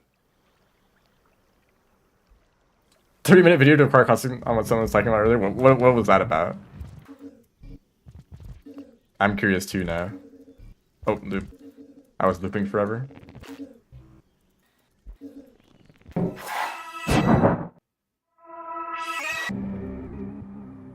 So I think this should be the normal until I get to Torrid.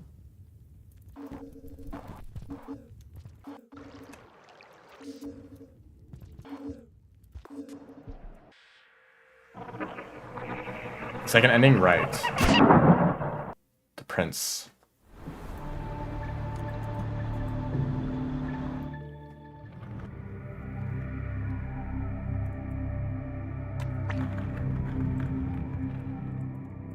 To keep getting worse.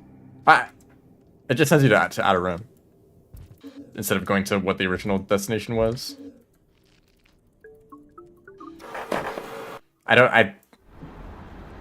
Yeah, and you can't use invisibility at all.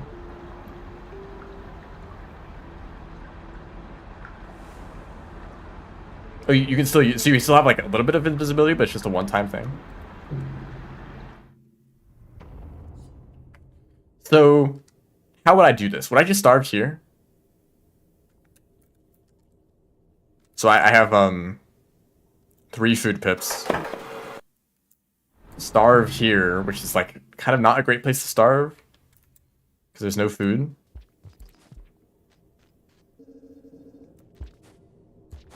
I also can't tell that I'm starving at all because I can't become like I'm like usually become like less saturated, the color of the slug cat.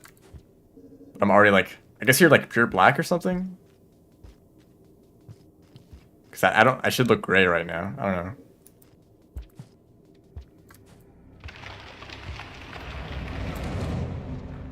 So there's food right here. There's slime mold and there's centipedes. That should be enough to get me back to full, so I can do normal movements. Watch it isn't quite black. I don't look any different than normal, other than maybe a bit skinnier.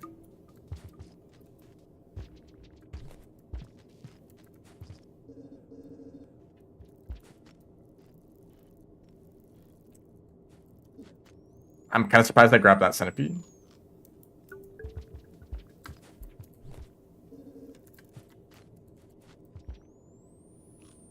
Okay, so now that I've eaten food, I have max, so like I do normal movement now. I'm no longer like starving. I no longer have the starving effect. I'm gonna check real quick. Are there any creatures in these rooms that I might need to worry about that would kill you while you're starving? That would be kind of bad.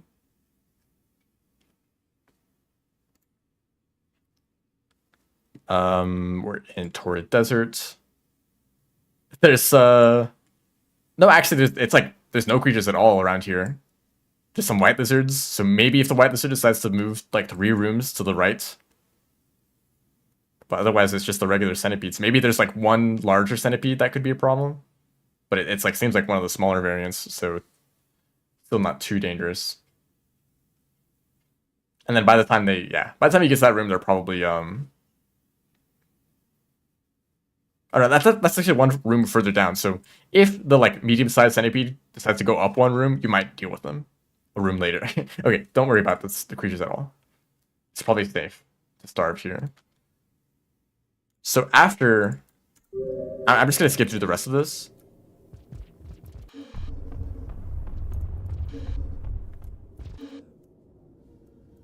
Get this echo.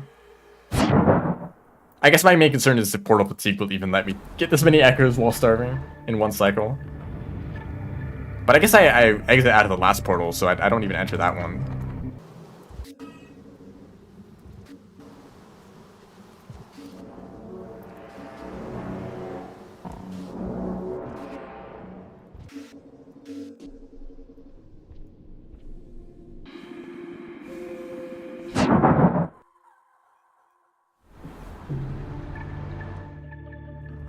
So that's a big chunk of portal fatigue right there. That should let me go through one more portal. So this should work out. Whoops, don't go this far.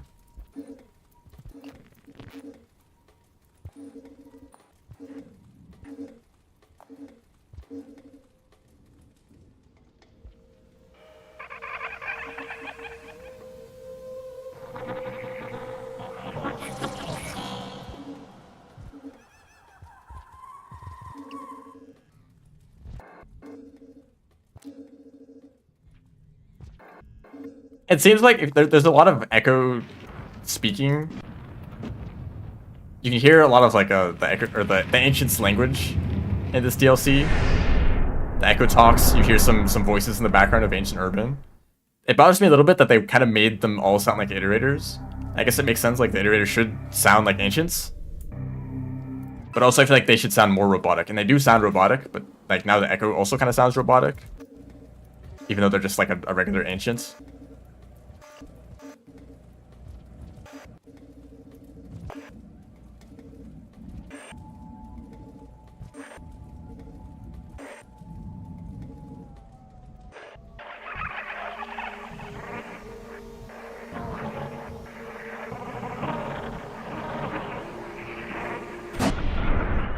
Okay, where am I gonna get sent here? I can't read the region name. We still okay. Now you go through this portal. I see. That's unfortunate. It would be absolutely amazing if I got sent back to Tor Desert. All that backtracking instantaneously would be great. But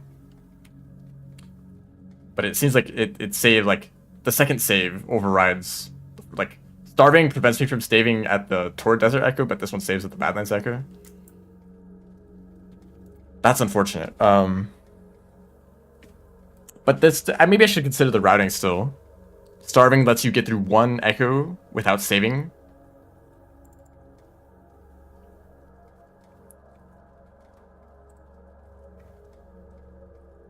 Tor Desert really does seem like the best place for that since it connects with another chain.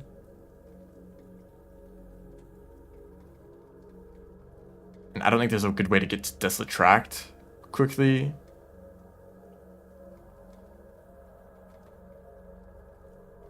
I guess I could get like Aether Ridge and then the Tor Desert Echo if I starved in Sunlit Port. No, that would just send me to Aether Ridge. I really don't want to make that return trip. It does seem like Badlands is maybe the best place to do this. I mean, it does seem to be like it might be an improvement over the old route.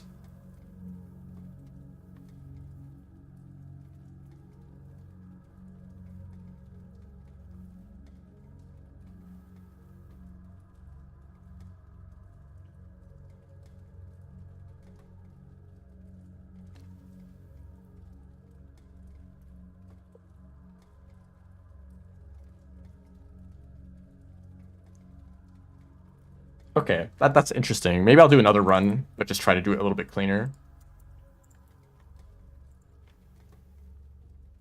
If there's a way to like prevent it, the second echo from saving as well.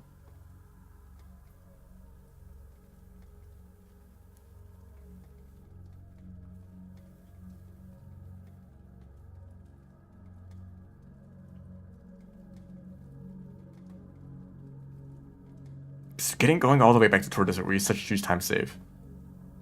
I can't think of a way to change that though. You can't starve twice in a row. Sheltering would defeat the point. Anything else sounds like a huge exploit if it did work.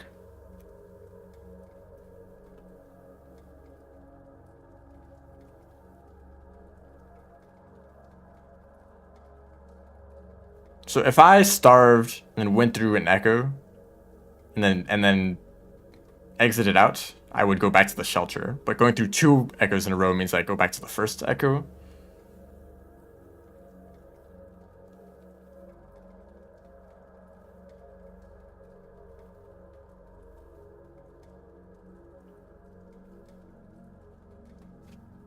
Because this is the Badlands echo.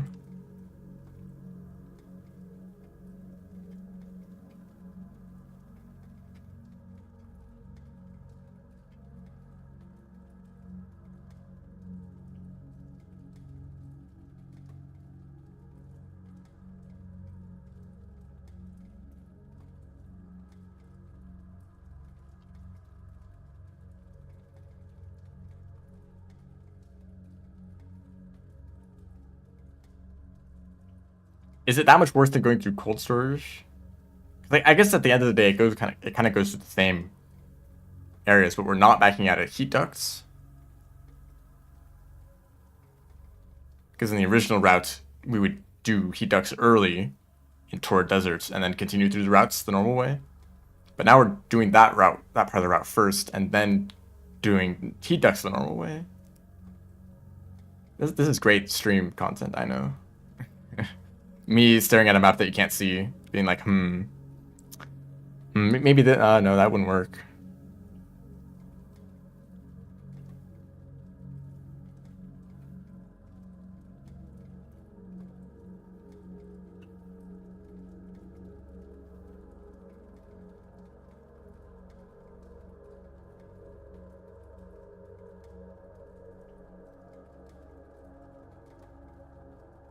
I guess that's the best option. I just need to see if it does save that much time. So all right, we're resetting again. I'll do one last run of this route with the starve. It's unfortunate that you can only skip one save though.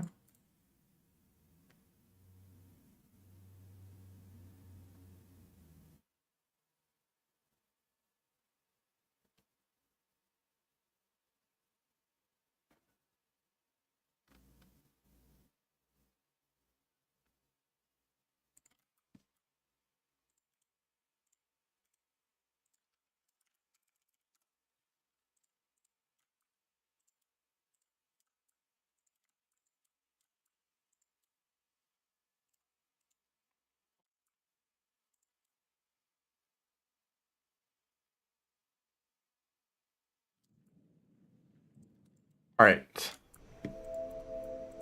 We're ready again.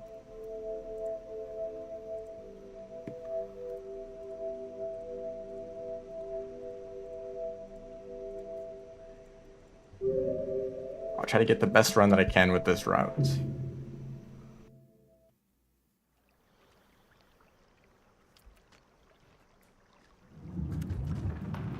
The way it just flings me up here.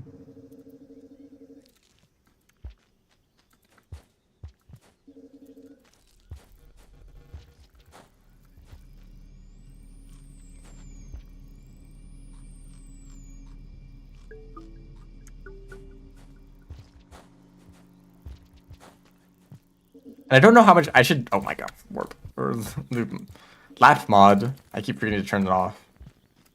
Just on by default.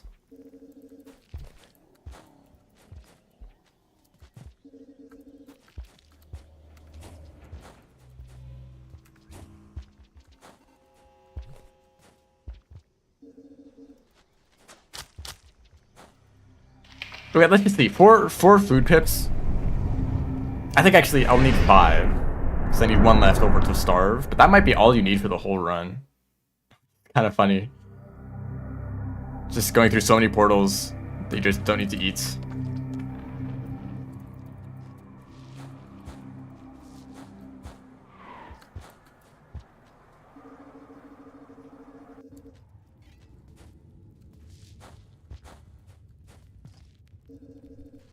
Wow, that text is on screen for like half a second.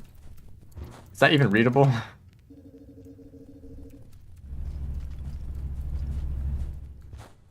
That's so much text in so little time. Okay, I definitely prefer doing it that way. Like climbing up from below. That was just a bad job. Damn. Do I have to restart? Where do I even continue from? The portal?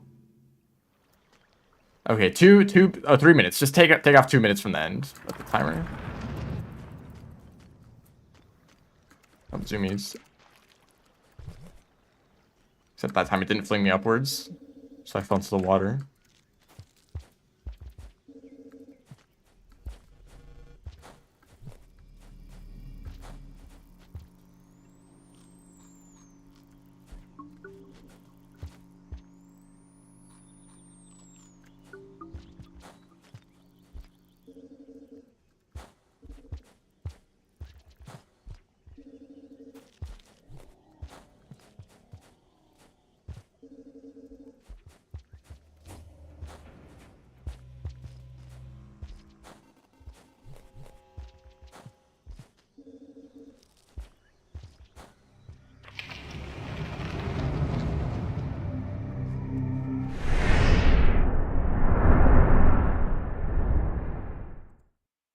definitely feels like this run has more situations where movement tech is required instead of just a faster alternative. Well, I guess there is always an option to take the long way around, but instead of it being like take the fast route or the slow route in this room, it's more like take like 3 extra rooms as like a shortcut, or as a instead of the shortcut. But the shortcut requires a Carlton vault.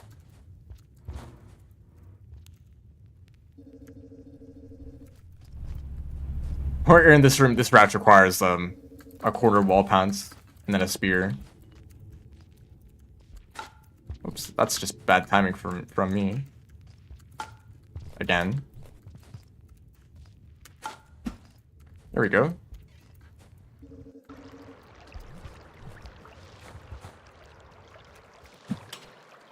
I guess this room is possible if you just take your time and jump across the poles at the bottom, but that actually kind of seems kind of dangerous down there. I guess pounces will make it across.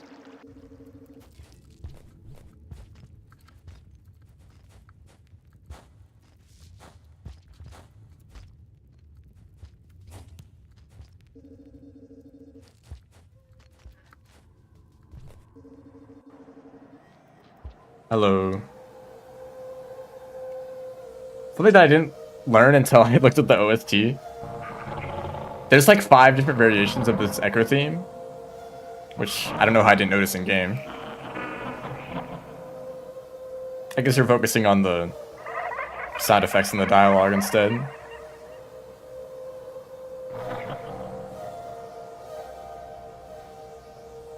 And also, I guess because, you know, echo meetings would be like separated by hours.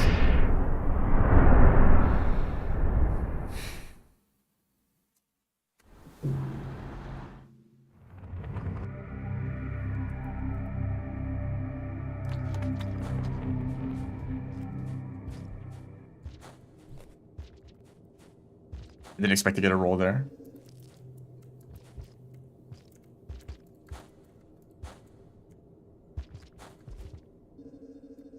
Four different ripples-based tracks?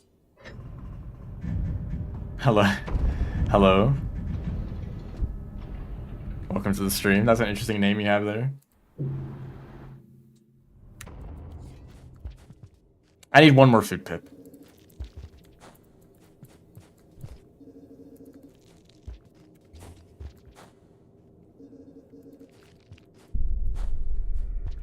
It is interesting not going that way. Okay, that's all I need.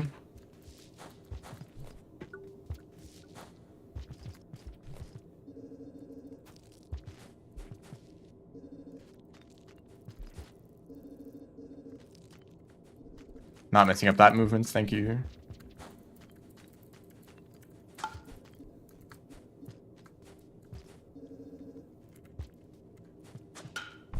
Kind of awkward there to like duck under the ceiling. I guess you would do like a jump when you're crouched. Maybe.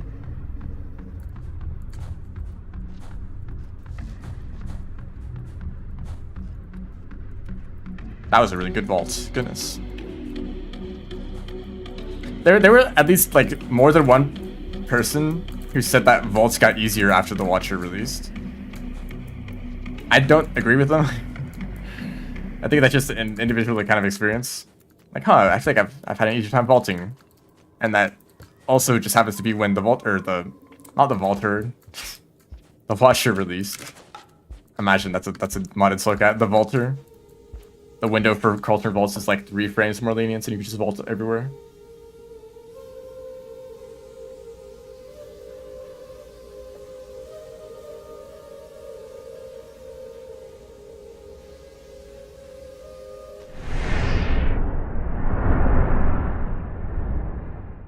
The Walter. Didn't find anything.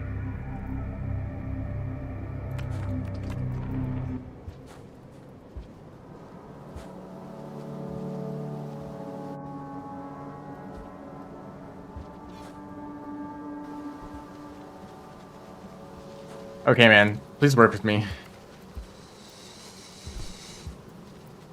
A little bit closer. Nice. Thank you. See, you can just, like, cooperate like that. And I don't even have to throw a rock at you.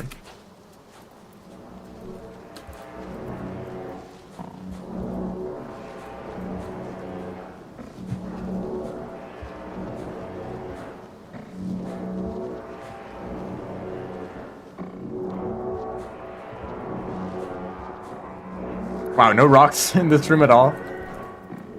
Yeah, I didn't want to throw boost anyway.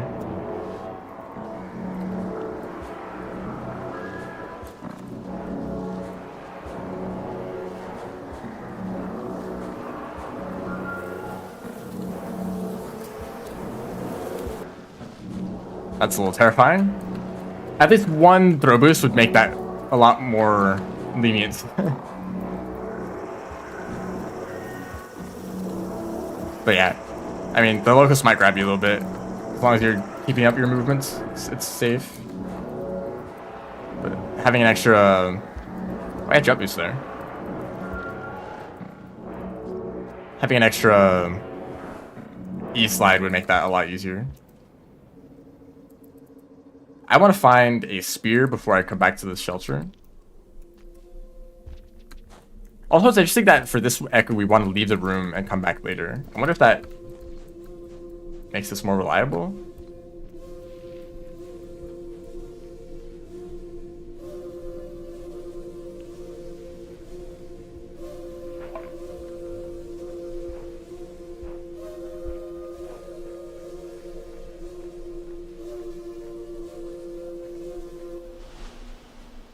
Also, I hope there's a spear somewhere around here. That's what I was missing last time. It's not looking good.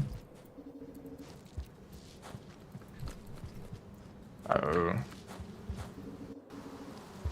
Uh-oh. My run.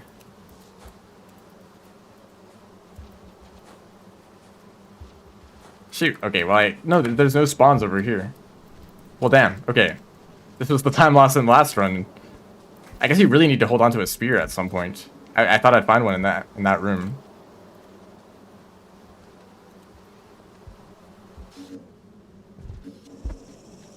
This might actually be kind of a run killer if you can't find a spear. I guess you can also shelter and then hope that you find a spear on the next cycle. But that's really risky, because then you're starving.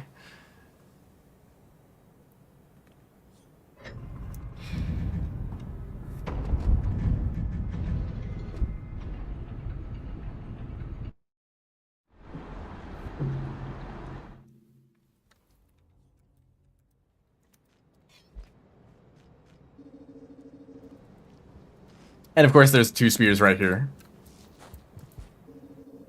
But that's like just one room and one chance for a spear to show up. That's a pretty big risk.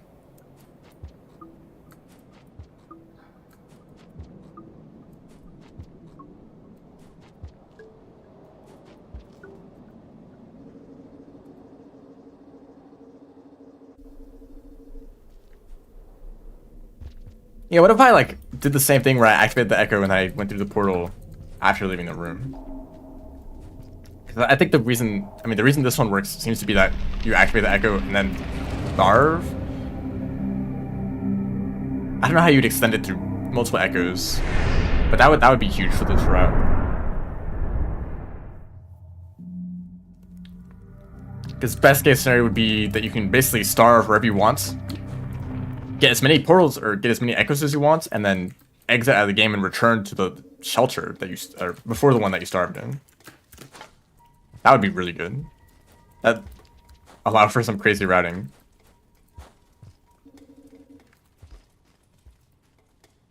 I guess also here we can actually get away with not getting the echo, because we can get the shrouded echo and then just leave, because there's already another entrance to the next region that has an echo.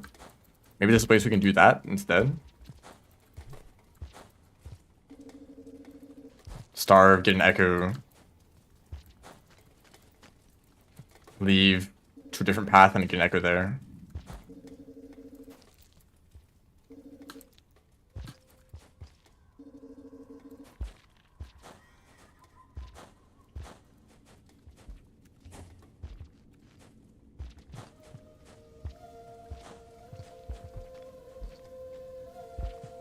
So I actually gotta rush out of this room the moment I activate the echo. I can't take my time anymore.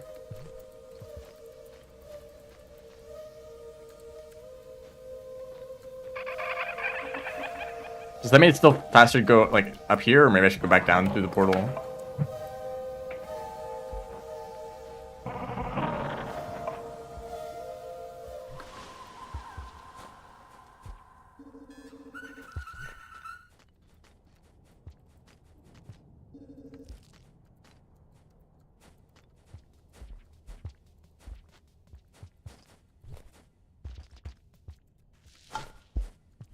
Oh, there's a pipe down there. Maybe that's faster to take.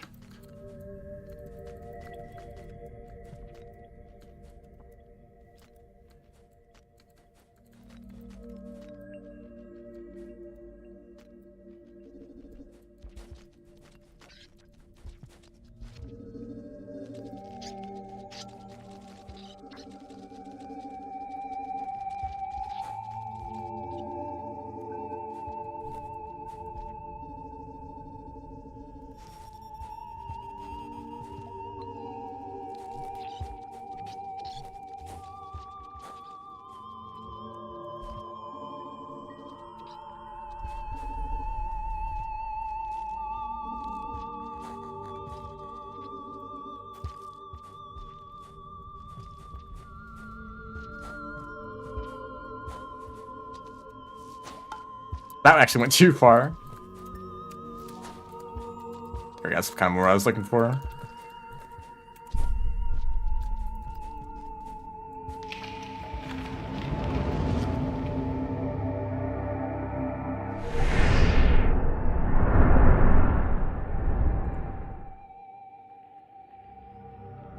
This is quite the long detour just for one echo, though. Okay, well, don't go through this pipe. I kind of realized we're going through all of Shrouded and Cold Storage again, just for one extra echo. Is there maybe maybe a different route to take? I mean, where would that be?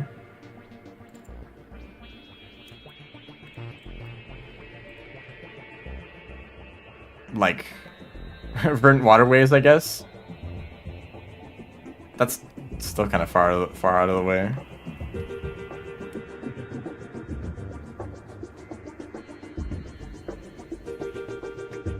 Definitely not the Desolate Tract ones.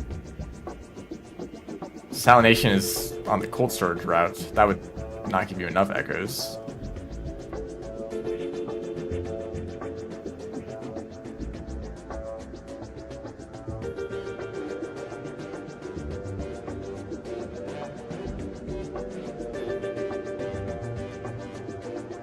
Maybe from this route, because we don't care about the connection from cold storage to Stormy Coast, maybe just going through the Shrouded Echo is faster. Because then we just need to rush straight to the Echo and then just leave. Don't even worry about like sheltering or heading over to the Stormy Coast Echo. Maybe that's the way to do it.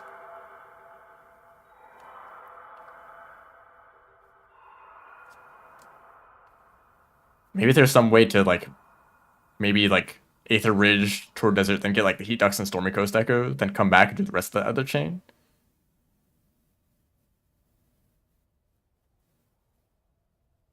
I guess that's kind of what we do anyways. Maybe end on Salination instead of Signal Spires if we're just getting Stormy Coast Echo done earlier. Maybe experiment with that later. Let's finish this run first.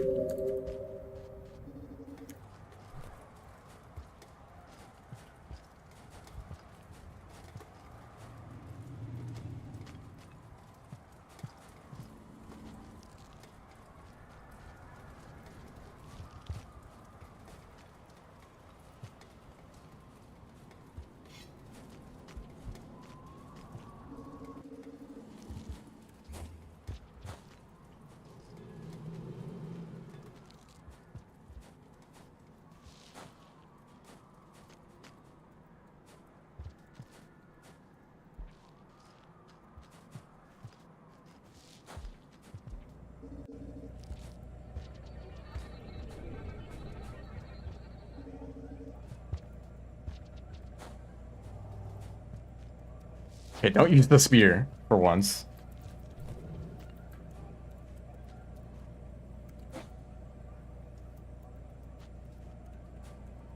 Oops.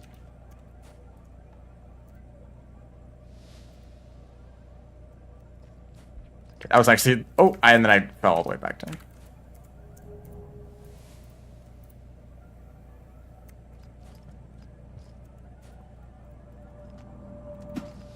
There we go. And you get stuck in that animation for a while.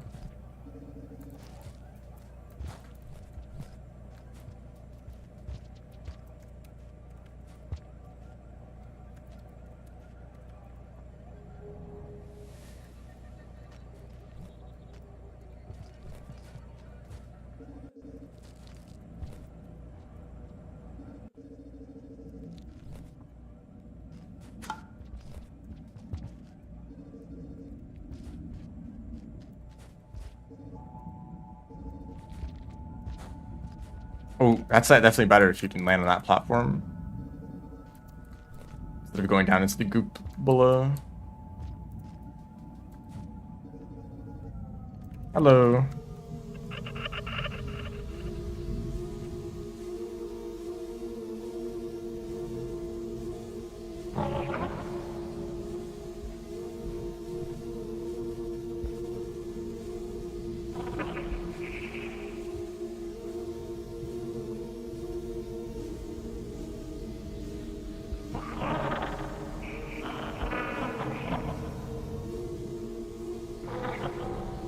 Little pole hopping challenge right here.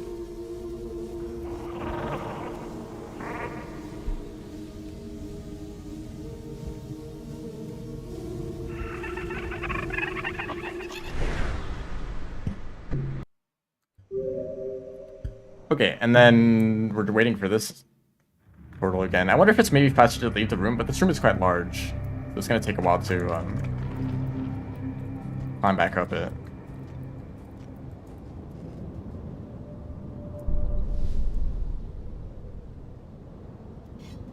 That really doesn't help.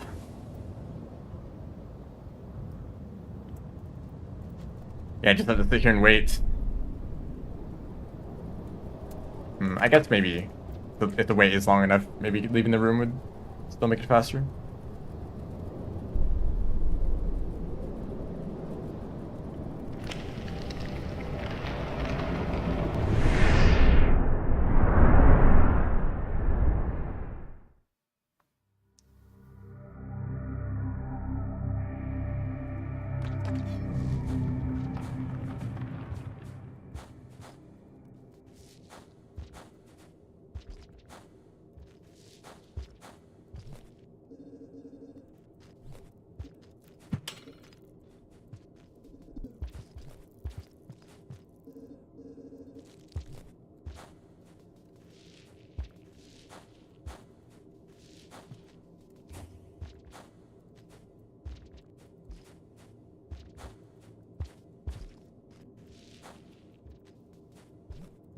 This moon is kind of awkward.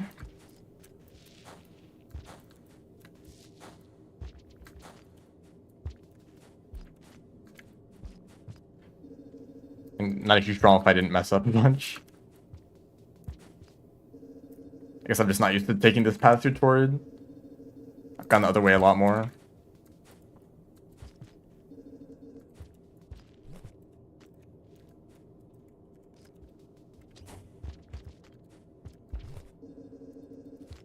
And maybe there's some other routes on the way back that ends up being faster. I don't need to take the exact same path back.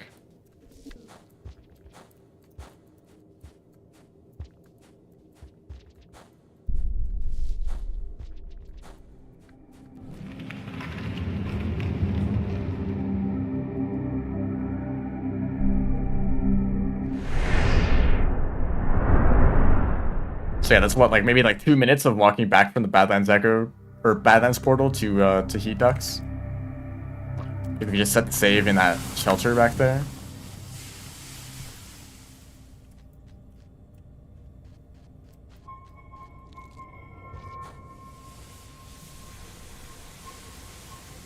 We'll continue with the rest of this run.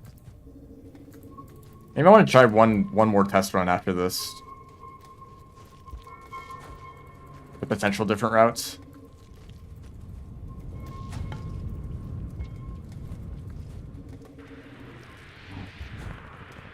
That's kind of fun, even if I mess it up and don't make it all the way up.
Maybe yeah, jump from this.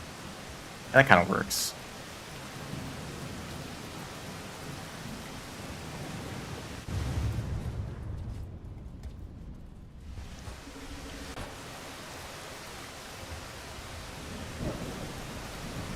Is that shrimp frying rice?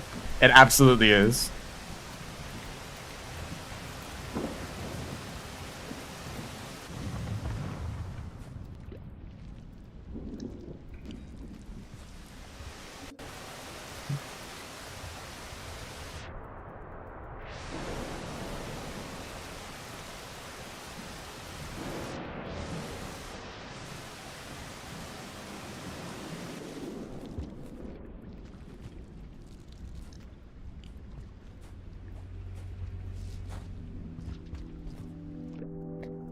These rooms are a little bit dense. It's kind of hard to move through them well.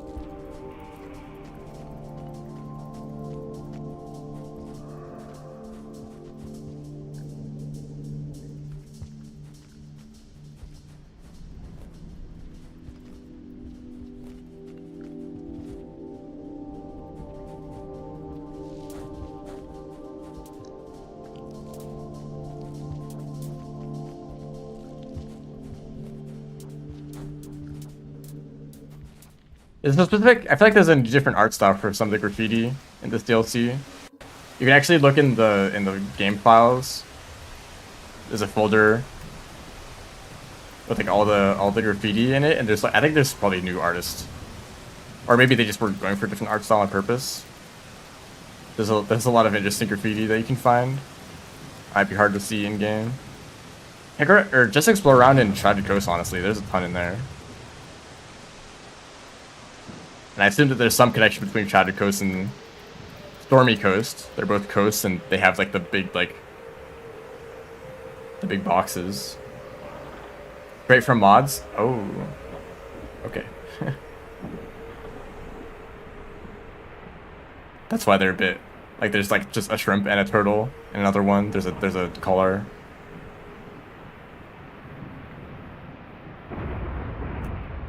A lot of the base game graffiti is like very abstract.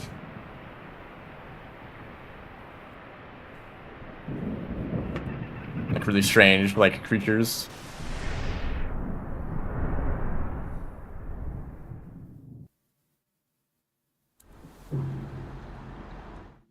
A duck. Oh right, yeah, I remember that one.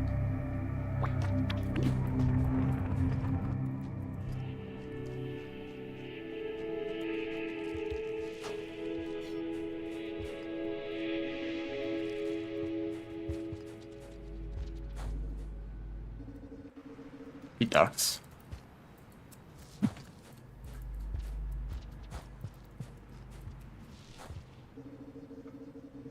I can already kind of tell this isn't as fast. It's 26 and I'm not even close to Echo at all. Oh wait, isn't this the run with the 3 minutes time loss at the beginning? If that's the case, I can keep going with this pace.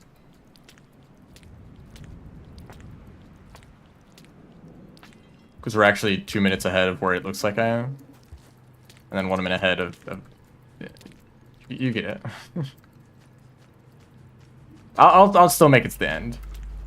Shattered Terrace.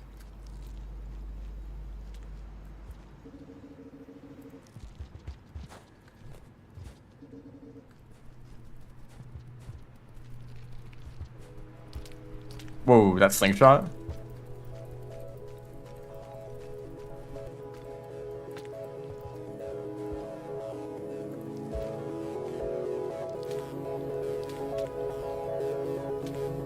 Nope.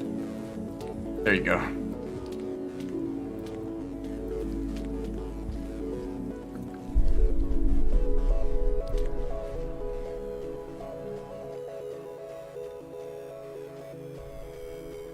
I can actually see like there's a bunch of circles around me.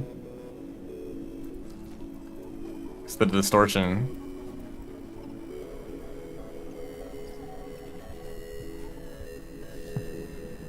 That was a good one. Maybe I'm getting better at that. Maybe it's still kind of random. I don't know.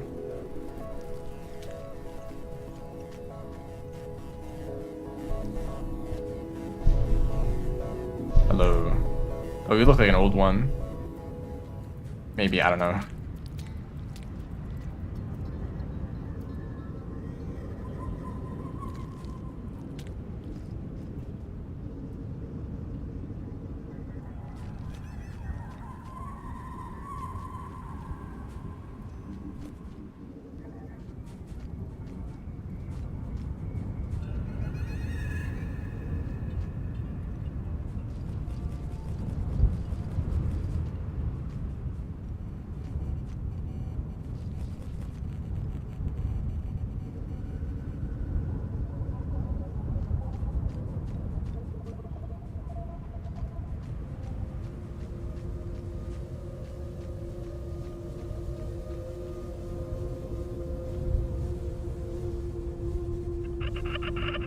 I'm checking the map again real quick. Like I remember something. In Torrid Desert.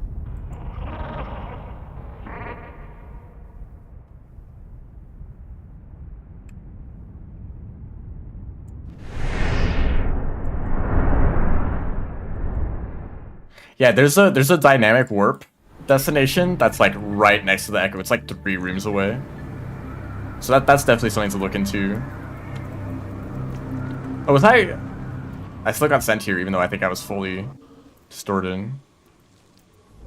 Full portal fatigue and I still got sent here. Maybe that's random chance. I could have been sent to Outer Rim. I don't know.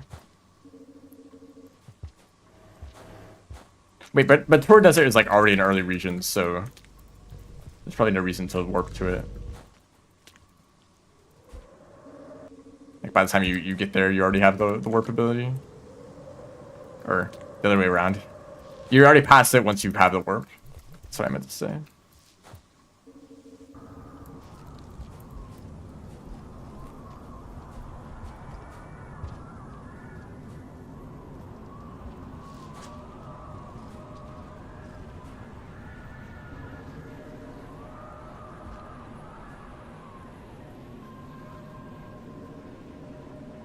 I think this pace is still slower, even though I should like take away 3 or 2 minutes.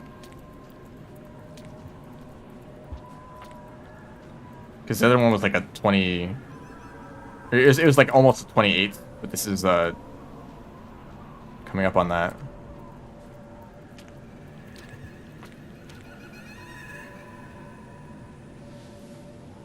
Oh shoot. Oh, I can't enter the portal because I'm fully fatigued. Okay, okay.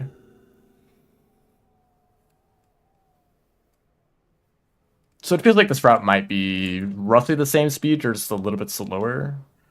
But it doesn't really feel like a significant time save unless you could get all the way back to the Torrid Desert shelter. Maybe the only way I could see this kind of thing working out, but that seems like it just would not be possible without some crazy exploit. Got the Sky Islands. Congratulations. Good luck with that place.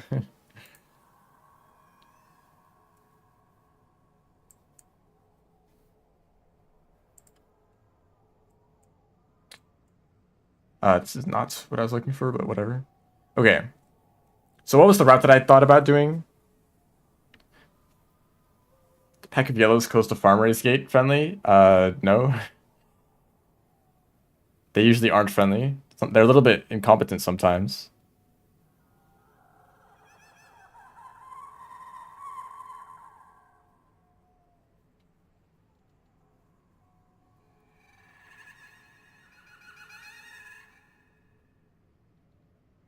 So Torrid, how many do I need?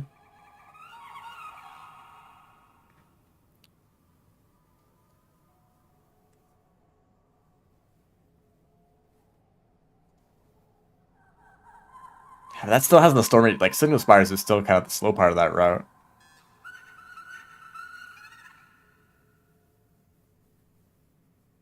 Maybe I'm just done. Maybe I'm done with the stream.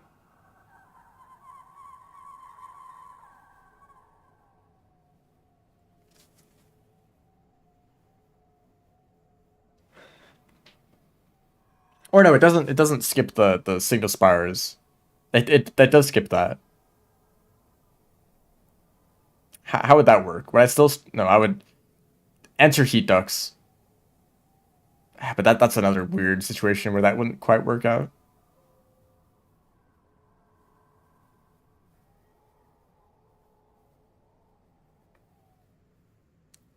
It's assumed that it does work. I can starve when entering heat ducts. Is there even a convenient shelter for that to work in?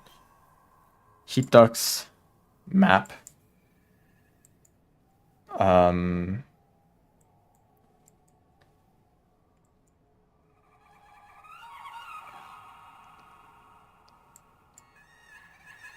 where's the portal entrance?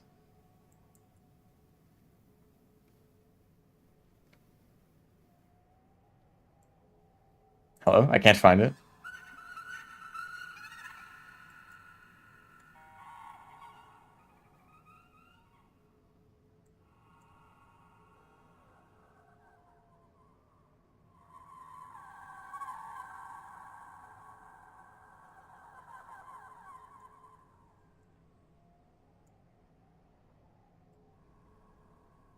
Oh, that's why, because it's below everything. The names? I'm not the person to ask for names. I'm sorry. Okay, there's kind of a shelter close, but it's like a few rooms away, so it would be a bit of a detour. But assuming that worked, I could shelter or starve there, go through the portal to Stormy Coast, activate the Stormy Coast Echo, and then exit out, and that might send me back to this Echo? No.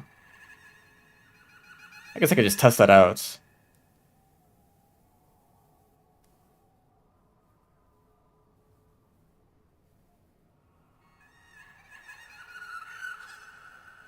Cause what do we do in Desolate or uh, Badlands? We go through the Badlands Echo.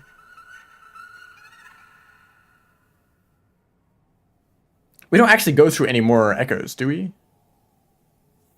Because Badlands goes to Shrouded Coast. We don't get the Shrouded Coast Echo. We leave that one. So we don't actually save. I don't think the Starve does anything. Thinking about it now. Um,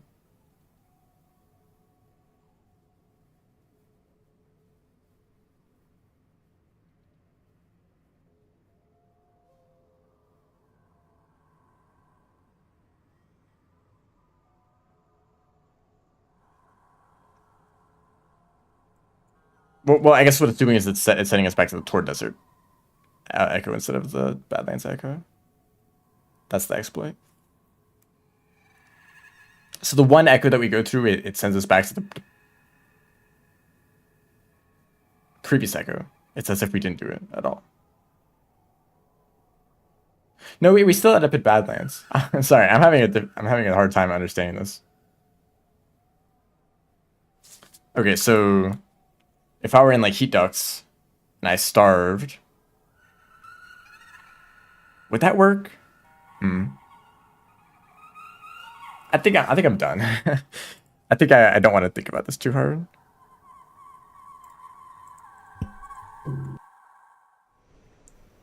It also kind of doesn't really feel like that saves too much time. I don't know.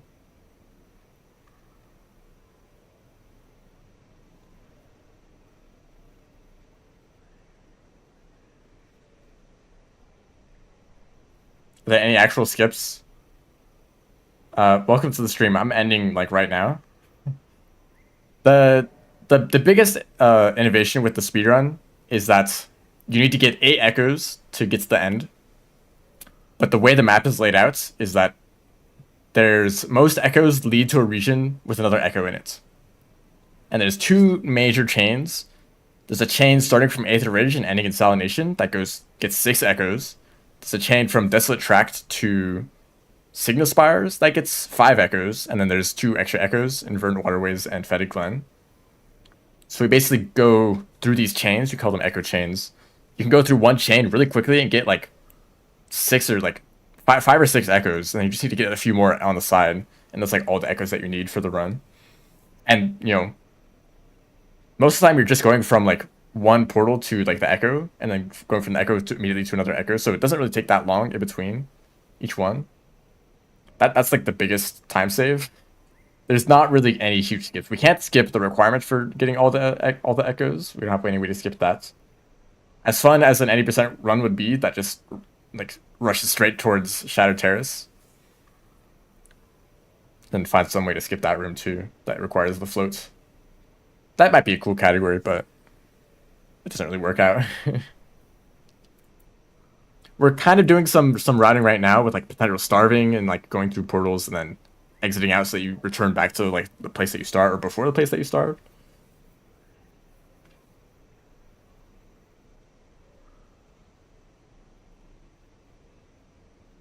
Basically, it lets us go through one echo without saving the game so we can backtrack faster. Yeah, there is movement tech that works for that room. Whoops.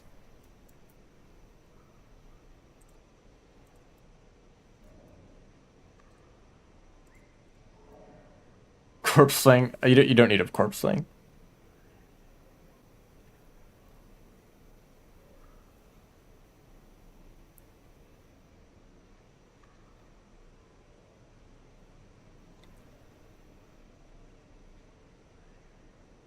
I'm gonna end the stream. I'll think more about this routing later.